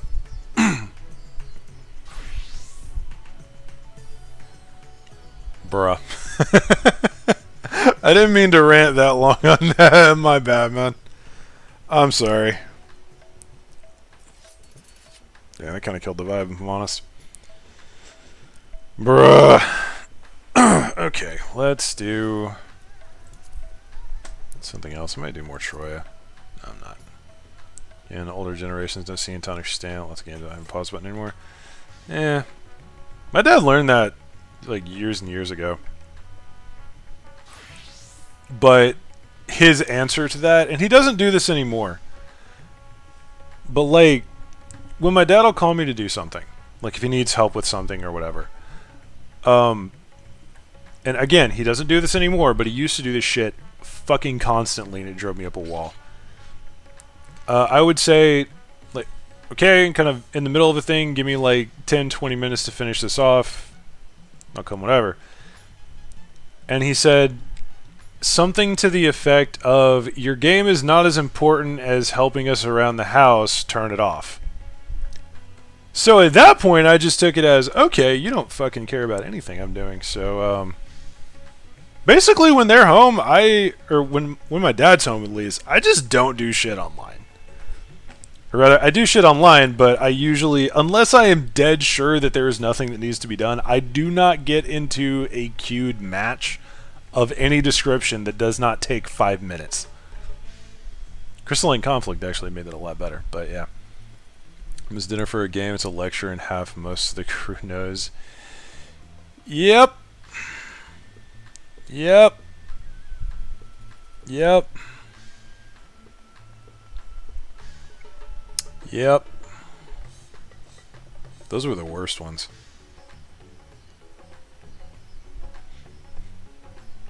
I'm debating on a story that I kind of want to tell, but I don't think I want to go that deep into life. Brother's so super antisocial. He was basically acting like a tantruming, spoiled 6-year-old during my cousin's wedding. He older than me. Damn.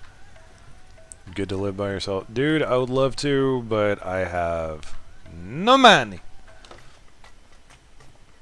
But okay, here's one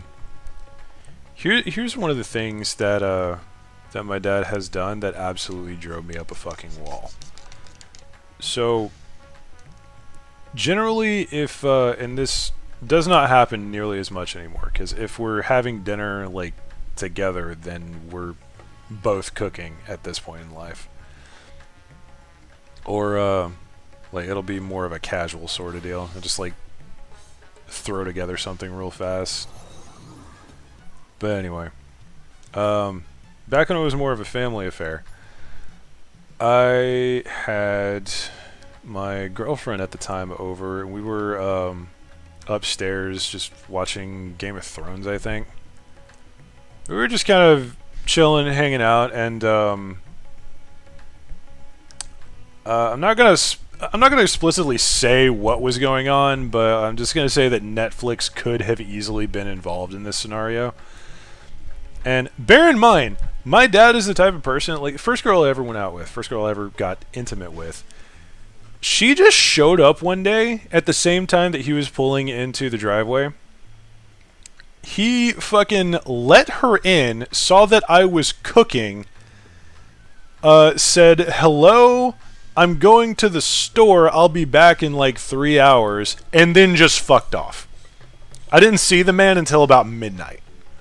And this happened at around, I don't know, like 7, 8. So that is the type of person that my dad is with regards to partners, shall we say. So have a girl over. We're upstairs watching Netflix, blinking rapidly. And he yells up, "Hey, dinner's almost ready." So I was like, "All right." And trying to finish the episode, shall we say. Less than 30 seconds later, he's yelling, "Hey, dinner's ready." Oh, that god fucking damn. Okay, give me a minute.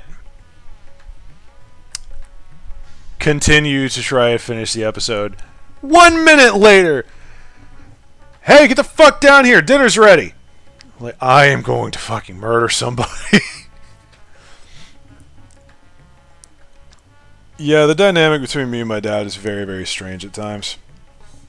Sometimes I legitimately think he's trying to fuck with me. Other times he is the most bro person I know. And it's so fucking hard to figure out which mode he's in at any given time. Lately it's been a lot easier, but olden days when we just did not jive, my fucking god.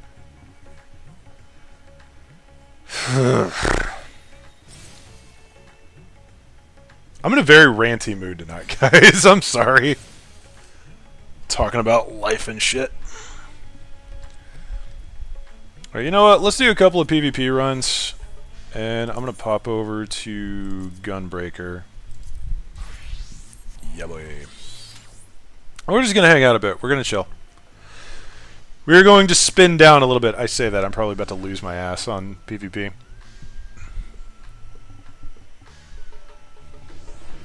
It'll be alright. It'll be alright. We're fine. Hope you guys are doing well. Hope you guys are enjoying the stream despite my ranting BS-ery.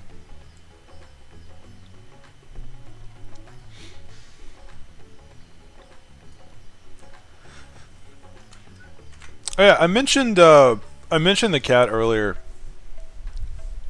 My dad keeps mentioning that she is extremely affectionate, so there's a good chance that she is going to be featured in content at some point. Because there's a good chance that she's just gonna, like, climb up the stairs, jump into my lap, and/or onto my desk, and be a nuisance. Hey, dude, yo! These portraits are on fire! Hello! Okay, wait. There's one person who is not on the portrait game. It's okay, homie. I do not judge. I do wish you the best. Hello. We violence today. I really want that Lunar Envoy Gunblade. I want it like now. Suddenly motivation is back. God damn it. Oh. Alright. Do a couple runs of PvP, then maybe get onto something else. Well, after we do this, I'm probably gonna end stream. Killed the vibe hard enough. Need to chill, bruv. I might actually stream a little bit later. Just do a full Pathfinder run. Wrath of the Righteous. Because I'm having a lot of fun with it. I might also just start up some Divinity shenanigans. Hello. Yo! What? Ooh, what's this? Homie's spicing.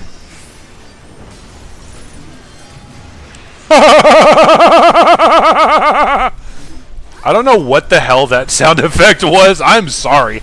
I am sorry you guys were subjected to that.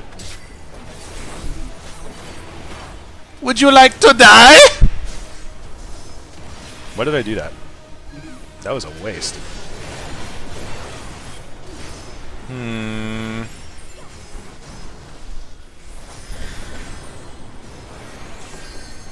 Woo!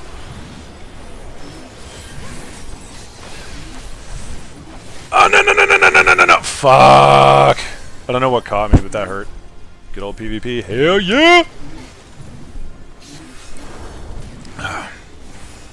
Actually, you know what? Since you guys are here, if I were to stream a CRPG, that being something like Divinity Original Sin 2, Pathfinder Wrath of the Righteous, Pillars of Eternity 2, etc., out of those three, which are the ones that I am most interested in, which one would you guys like to see? If any. If you have any idea what the hell I'm talking about. If you don't, totally fine. I see.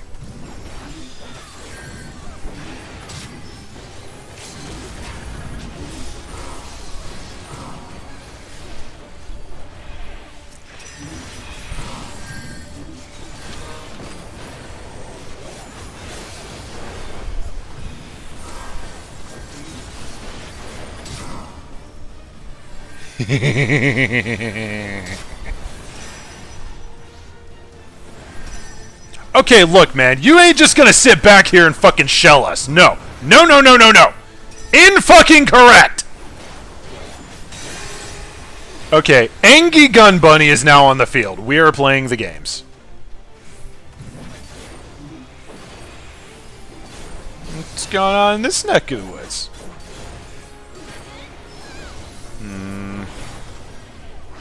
I see a bit of a problem here.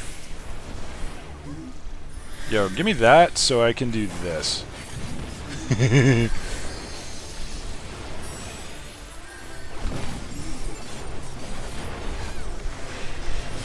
Alright. Yo! Begin the smackins! Oh no! Oh, I got it off. I did get it off. It did not do as much as I wanted it to. Big sad. Divinity sounds cool. Yeah. Yeah, it does. Divinity is kind of weird, actually. It's one of those that I enjoy playing, but the Fort Joy sequence is so unreasonably fucking painful. I really feel like I'm just banging my head against a titanium wall. And it's so bad. But once you get past that, I feel like it could be a lot of fun. However, the getting past of that, not so much.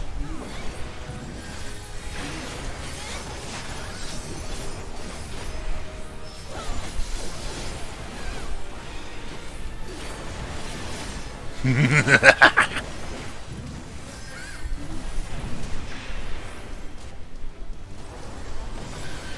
have a few friends that play Wrath of the Righteous. It's a really good game, from what I can tell. Like, it's very well made. There's a couple of things that are a little bit annoying with how the systems work, from what I've been told. I am no connoisseur of Pathfinder nor CRPGs. Oh, God damn it! Yeah! Okay. I was about to say, if that dude got away, I was about to be so mad. Heyo! This person just popped their LB, but it doesn't matter because I have the, there we go. Yeah, I had my, I had Nebula up, so it was just reflecting all of that damage. It's like, yes, yes, feed me!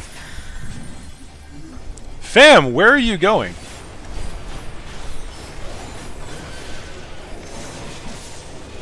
Nice. Thanks for that. Woo, baby! Didn't know the Gunbreaker could duel, did you? Oh, that was great. Oh, damn. That was fantastic. Yeah, I did their Black Mage dirty there. I just popped Nebula, got the Reflect, and face tanked everything. It was like them shooting into a mirror. I thought it was Machinist that had the shell from a distance strat. Yes, but Black Mages also do it as well. And I say shell, it's like artillery mage, go bang.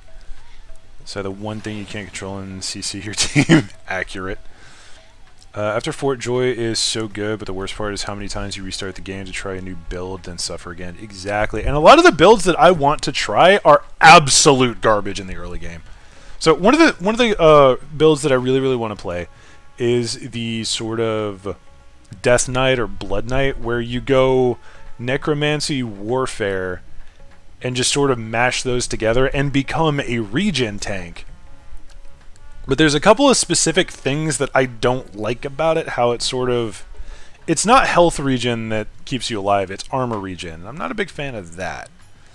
Maybe it's just the build that I was looking at, but... Yeah, early game, absolutely garbage. You are not tanky at all. So I was also thinking about doing a Lone Wolf playthrough with just my character and Ifan. The only reason I don't want to do that is I don't know if there's romance options in the game or not, and let's be honest, both Lossa and Sabille seem like that would be pretty spicy. So I usually go with that particular crew. The Red Prince really rubs me the wrong way, and I like Beast, but I don't know. I feel like I jive with Ifan a lot more. Then who's the last one? I know there's one more. Oh, Fane. Fane's pretty cool. If I could adjust his backstory at all, I would play as Fane, but usually don't need a full wizard. Or if I do, I usually go with Lessa. Anyway. Well, that was fun. It was fun to the extent... Do I want to do it again? I kind of do, but also kind of don't.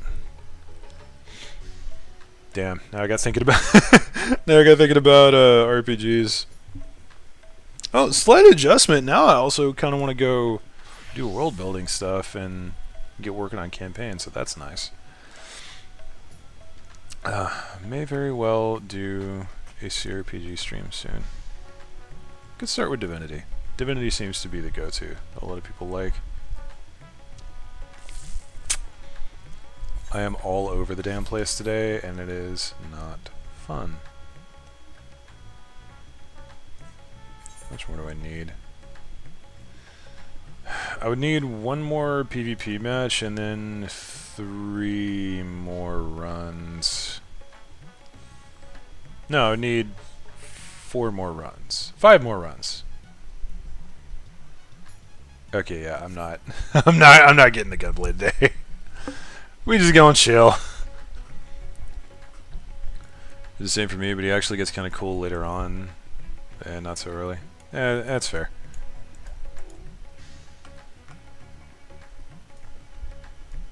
Alright, we are now officially in the spin down vibe phase of the stream.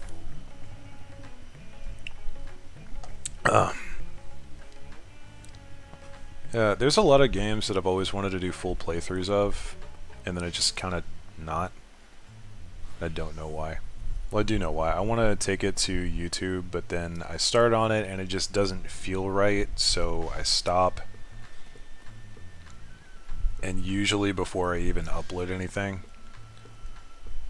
kind of afraid to look at my Steam profile. So like, I wanted to do something with Barotrauma, but that, I don't know, that really didn't feel right. That felt more like a stream game, so I guess it was. Should probably play that again sometime, but that's, I don't know, it's a lot of time investment. Ark, I've always wanted to do a full story playthrough, but that game takes so much space, and it's a lot of work to do anything. Baldur's Gate 3 is on the list as well, because 5e. But last I played that one, it was kind of bleh, and also it's still very early stages, so I'm going to wait until that one comes out, actually. Cyberpunk was on the list for a playthrough as well. I don't know why I haven't done that one yet. Seems like definitely my jam. Dune Spice Wars was on the list, but that's more of just kind of like one and done sort of deal for the campaigns. Skyrim was also on the list. Couldn't get that one working for the longest time. Come to find out it's because the fucking old edition did not like alt tabbing. Halo was on the list. Halo Infinite, I gotta be honest, Halo Infinite did not stand up to stuff. But one of the Fire Emblem games, and at least Three Houses has voice acting. I've always been interested in the Fire Emblem games. They do seem like something I would really enjoy. But as far as I understand, I don't think they're Nintendo exclusive, but they're definitely kind of harder to get a hold of on PC, so I just kind of stopped trying. I always thought the Fire Emblem was a handheld game kind of thing. Anyway, oh yeah, also on the list for a full playthrough is Kenshi, but I don't know if I can make a Kenshi playthrough entertaining from start to finish. Because that is a lot of time investment, and I don't know... Like, A, I don't know if I'm skilled enough to make that shit work. B, I don't know if it'll even be worth the effort, because not a lot of people watch Kenshi content. As much as I would kind of enjoy it if I got it rolling, I don't even know, man. That was a weird one.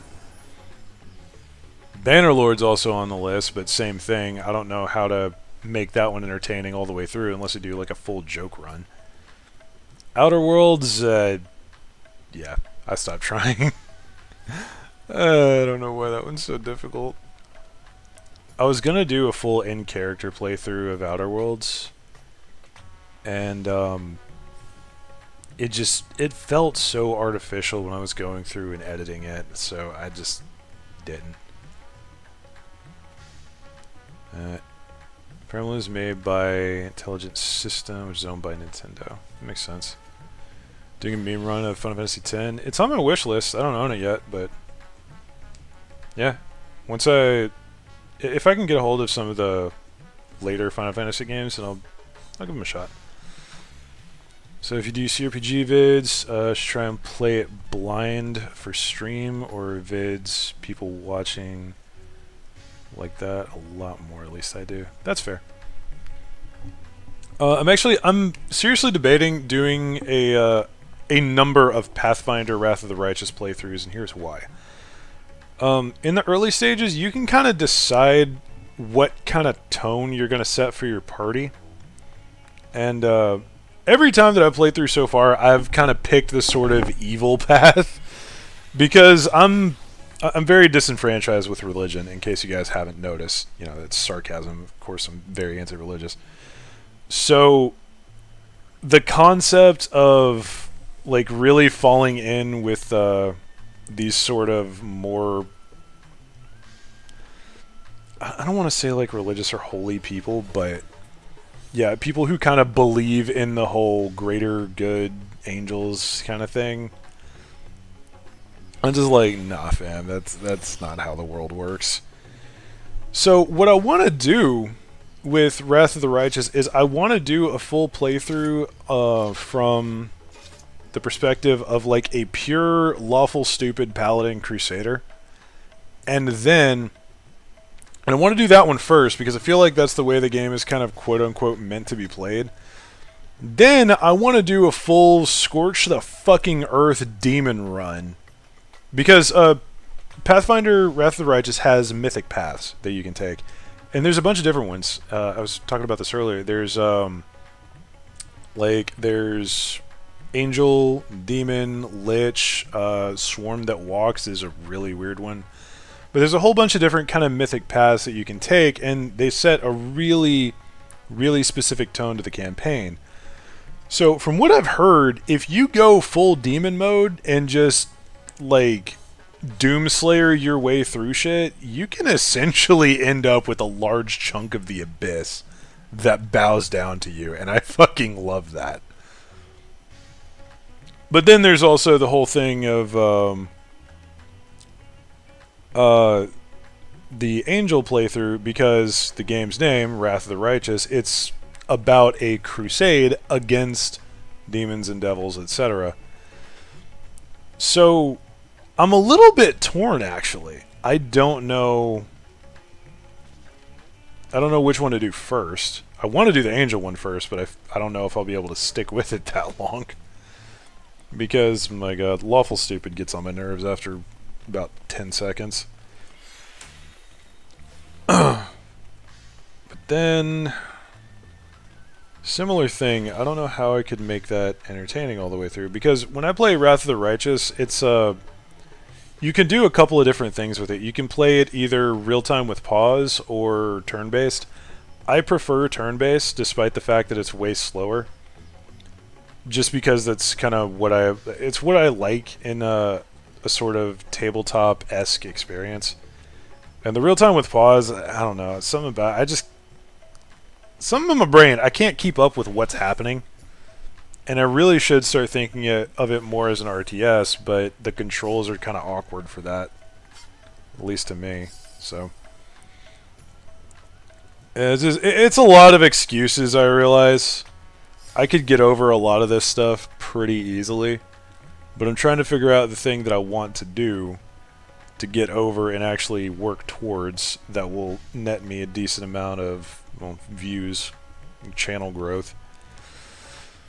Which is probably not the best way to look at it, but at this point I gotta do something, man. I really want the channel to grow, and it's kind of stagnant at the moment. Considering how you talk about religion, it really feels like you get a kick out of The Emperor Has Text-to-Speech. Ever heard of it? Yeah, I followed it for quite a while. And dude, bruh, the okay, so Emperor Text-to-Speech, My favorite scene in any parody ever is it's the interaction between Magnus and what's the dude, salamander dude's name, Vulcan, when he just fucking pops out of the corner and starts talking and Magnus just goes, what the fuck. That entire interaction was great. That whole episode was great. The fucking Corvus Corax jumps out of the fucking smart car. Like, are you kidding me? God, everything about it was great. Let's get in. How far have you gotten in terms of roulettes? I have done basically no roulettes, actually. I've just been headbanging in general. And kind of max chilling right now, though. I think we're spinning down to end on stream. I'm gonna have some kind of heavy topics that I didn't really mean to. Upside, though, I now kind of feel better about going after a like a Pathfinder playthrough or a Divinity playthrough. I really want to do Pillars of Eternity. For that one, though, I want to play the first game before I do the second one, which is kind of the only thing pumping the brakes. Because a lot of the second one, like, it's got a world state system. And it basically, you decide which gods you assist in the first game to resolve the issue of the first game. And you know, skittish about religion person, I see that and I'm like, okay, there's only like 2 good options here, and both of them kind of require you to ally with a god, which I would not do. So that just sort of breaks the whole early experience for me. And it's so actually that's spoilers. I ain't gonna get into that. I've seen a whole like walkthrough of the story, but I still want to like do it myself. I summon Prohibition Hammer is my favorite line so far. Yeah, buddy. I think my favorite part of the entire series is still when the Pillarman theme played and the fucking Custodes just kind of came dancing out of the limelight. God, that moment was so great. Wanted to get into D&D and others, but I don't know where to start. Oh, you're making me want to do tabletop stuff, which I really should be doing. So thank you. Thank you for motivating me to do that. I was just talking about this, Kale? Khalid Bolg? I don't know how to pronounce your name. I'm going to call you Kale. So, Kale, I've been really wanting to do live plays on the channel, especially stuff like for newer players. Like, just have, you know, newer players come in, experience D&D for the first time. Cal Ed? Alright, Cal! Your name is Cal, as far as I'm aware. I'm going to call you Cal. You like that, Cal? I hope you like that, Cal. Sorry if I'm annoying you, man. But yeah, no, I've wanted to bring D&D to the channel for a while now. And it's something that I'm really passionate about, but at the same time, it's also really dry content for anyone who has no fucking idea what's going on. And also, I could probably make a series of videos of how to power build and be an absolute fucking nuisance to your DM. I don't really want to put my evil out into the world, though. Because, like, I'm the type of player, I've legitimately told my GMs when I was doing Cyberpunk, look, man, you have power because I allow you to. Stop trying to kill my character. and that just sort of sparked a fucking cult around my character, and it was okay. We're not gonna talk about that. But yeah, I'm trying to get away from the whole power building or power gaming kind of thing. I feel for Pillars, only on the second one, but I want to play the first one for that reason. Same. We all have one mind, especially since the Custodians are just the helmets slapped onto the Pillarman bodies. Yep. It's cool. Awesome. Thanks much. I'm watching some of the Joe Cat's videos about D&D and have been listening to a lot of D&D horror story videos. Please stop. Please stop listening to those videos. I know that it's a really aggressive way of me to go about this, but please do not watch D&D horror story videos. They will severely depress you. if you're anything like me. Ugh. A lot of the horror story videos that I've seen, and I do not watch them anymore because they just make me unreasonably fucking angry about people that I can't even do anything with. It kind of sets a false tone, if I'm honest. Like, there's some really wholesome stories out there that start bad but end really cool. And there's some really badass stories out there as well. If you ever plan on getting someone to run one for you, do not ever look up anything involving the words False Hydra. If you want to hear of the single most disturbing creature encounter in D&D, look up False Hydra. 'Cause that shit... it is my dream to run a flawless False Hydra encounter. And it is so hard to pull off. But I think I could do it at some point. These videos have actually given me some insight as to red flags to keep an eye out for, what is or isn't acceptable in campaigns.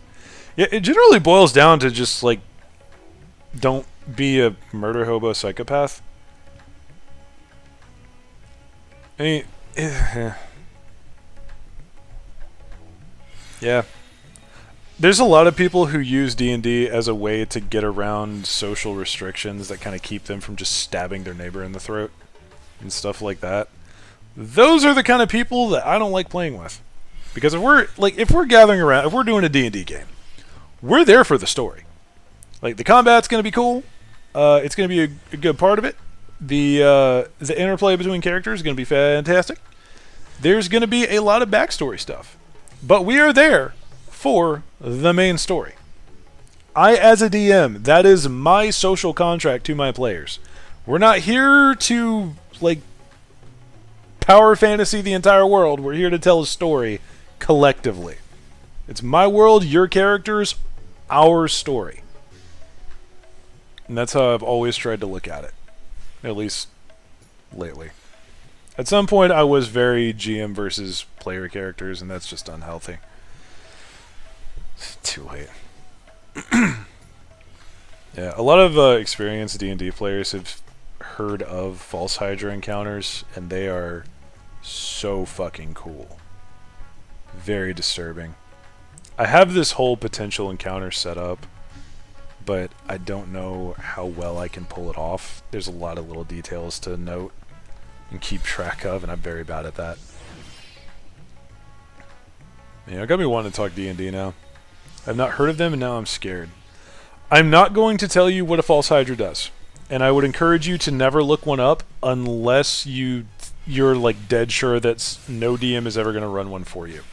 Because it's a homebrew creature, but it is one of the most popular homebrew creatures in existence. Just because of how it can be set up and how much it can do. Like, you can legitimately make your players think that they are going insane with a good False Hydra encounter. And I say that in a good way. I'm not talking about, like, you know, gaslight your players for the sake of haha funny. I'm talking about, like, legitimate psychological horror. And it is so cool. I've always wanted to do a False Hydra run.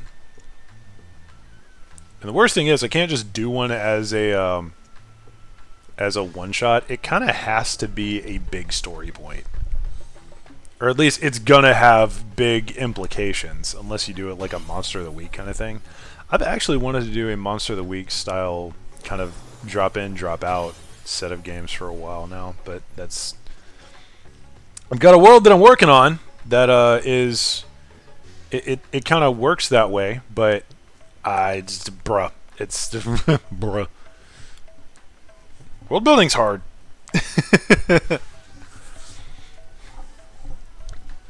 World building is hard, but yeah. I have very much wanted to bring D&D to the channel. And to do that, I think I'm going to start with... I don't know. I do not know. But now I want to play Pathfinder. Or at least the video game version. Now also I keep looking at the corner of my eye at the 2 Starfinder core rulebooks that are sitting in the corner of my desk over here. And I'm like, ooh, I can start getting into that, but then that just kills any motivation to do D&D that I have built up now. I think I'm going to stick with D&D. Ah, shit, that reminds me, I got a D&D tomorrow and the next day, provided nothing cancels. Oh, man. Why do I do this to myself?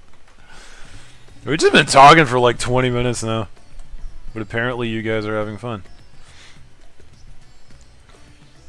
Just occurred to me with that CRPG thing, I didn't note Baldur's Gate 3, which is still in my favorites.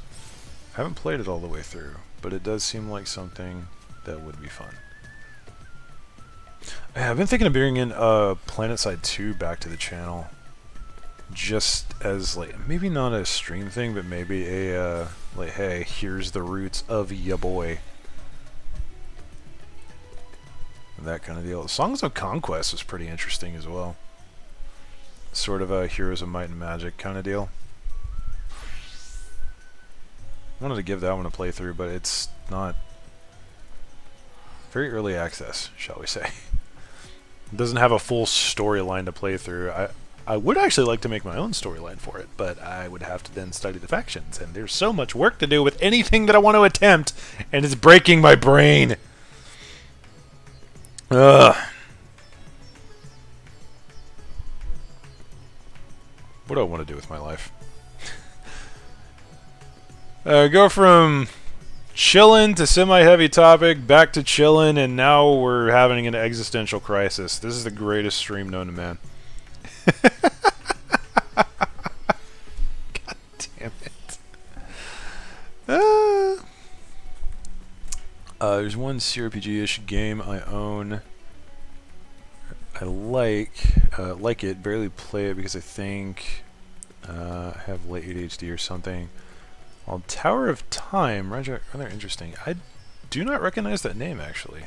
I can't look that up on there, so we Google!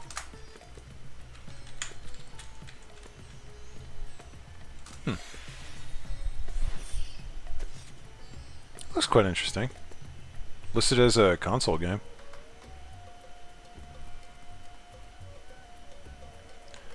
Oh. That seems quite spicy, actually.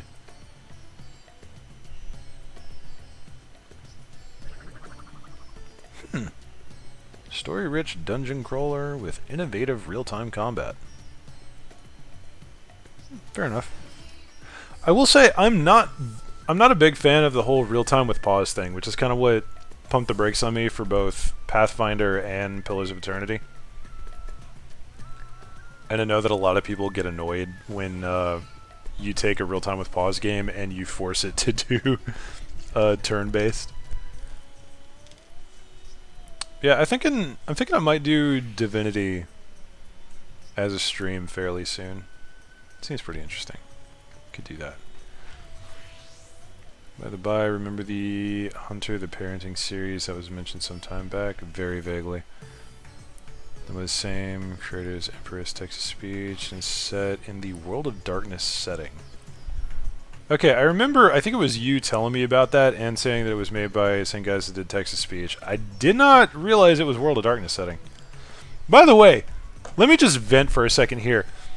If there is anyone ever in the history of time that needs a player for a Werewolf the Apocalypse game, I am so unreasonably fucking there. Like, I have a bit of a thing for werewolves for some reason. I just like that whole normal person turns into a killing machine aspect. I have wanted to play a Werewolf the Apocalypse game for years, and I've never gotten into one. Extreme, bro. Fair enough. Like it because, special thing. When you cast magic, you draw the effect Like it's a wall or something. That is pretty cool. I like magic casting like that, where you sort of like draw your glyph and then cast from that. That is really cool. There's a series by a gentleman named Chris Fox, I believe, and I think it's just called like War Mage or something. But it's I'm pretty sure that's one in which you literally draw these magic glyphs if you have the power within you. And there's a number of elements, and depending on the glyphs that you draw, which elements you're attuned to, and what your intentions are, it depends on like what you cast. And then there's two different shades of magic. There's the magic where you just like full burn swing out, and then there's like high magic that's more like pure casting kind of thing. So that was pretty cool. Specifically, it's dealing with the Vampires Masquerade and Hunter the Gathering subsections so far. Fair enough. I heard someone talk about a while back how since all of the World of Darkness settings are kind of compatible, like with stats-wise, then hey, let's have a game where there's like a player from each one. So like you have a vampire and a werewolf and a changeling and a wizard, and like I heard that and I immediately just thought, oh, that would be so cool. Imbalanced as fuck though. Because the way I understand it, the wizards specifically can just like Thanos an entire continent without much trouble. And then you have stuff like the werewolves who are really fucking good at combat if they want to be. Like, I'm talking sprint someone down, rip their throat out, throw their trachea at somebody else, and then run down the next guy. And then the vampires thing, social go bah. All World of Darkness supplements are in the same world and system. Exactly, that's what I was talking about.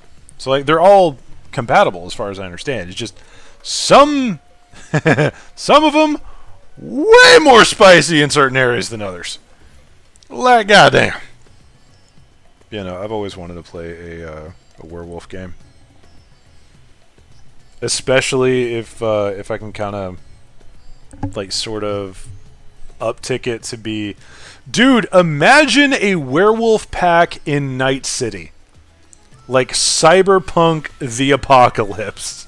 That would be so fucking cool. Wait a minute, that is a really good idea for a campaign. Oh shit, did I just accidentally a campaign? Wait, fuck. Oh my god, imagine a werewolf pack fighting Arasaka. Oh, that would be gorgeous. Oh damn, oh that's gonna consume my thoughts for weeks.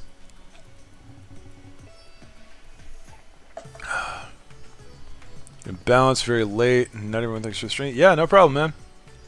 Enjoy your sleep. Hope you have a good day, or a good night, and a good day tomorrow.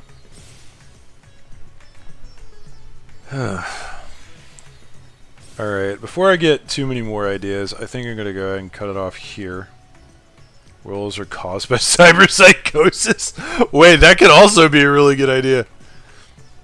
Like, just a sort of subsect of cyberpsychosis that just turns people into borderline monsters, but only when certain conditions are met.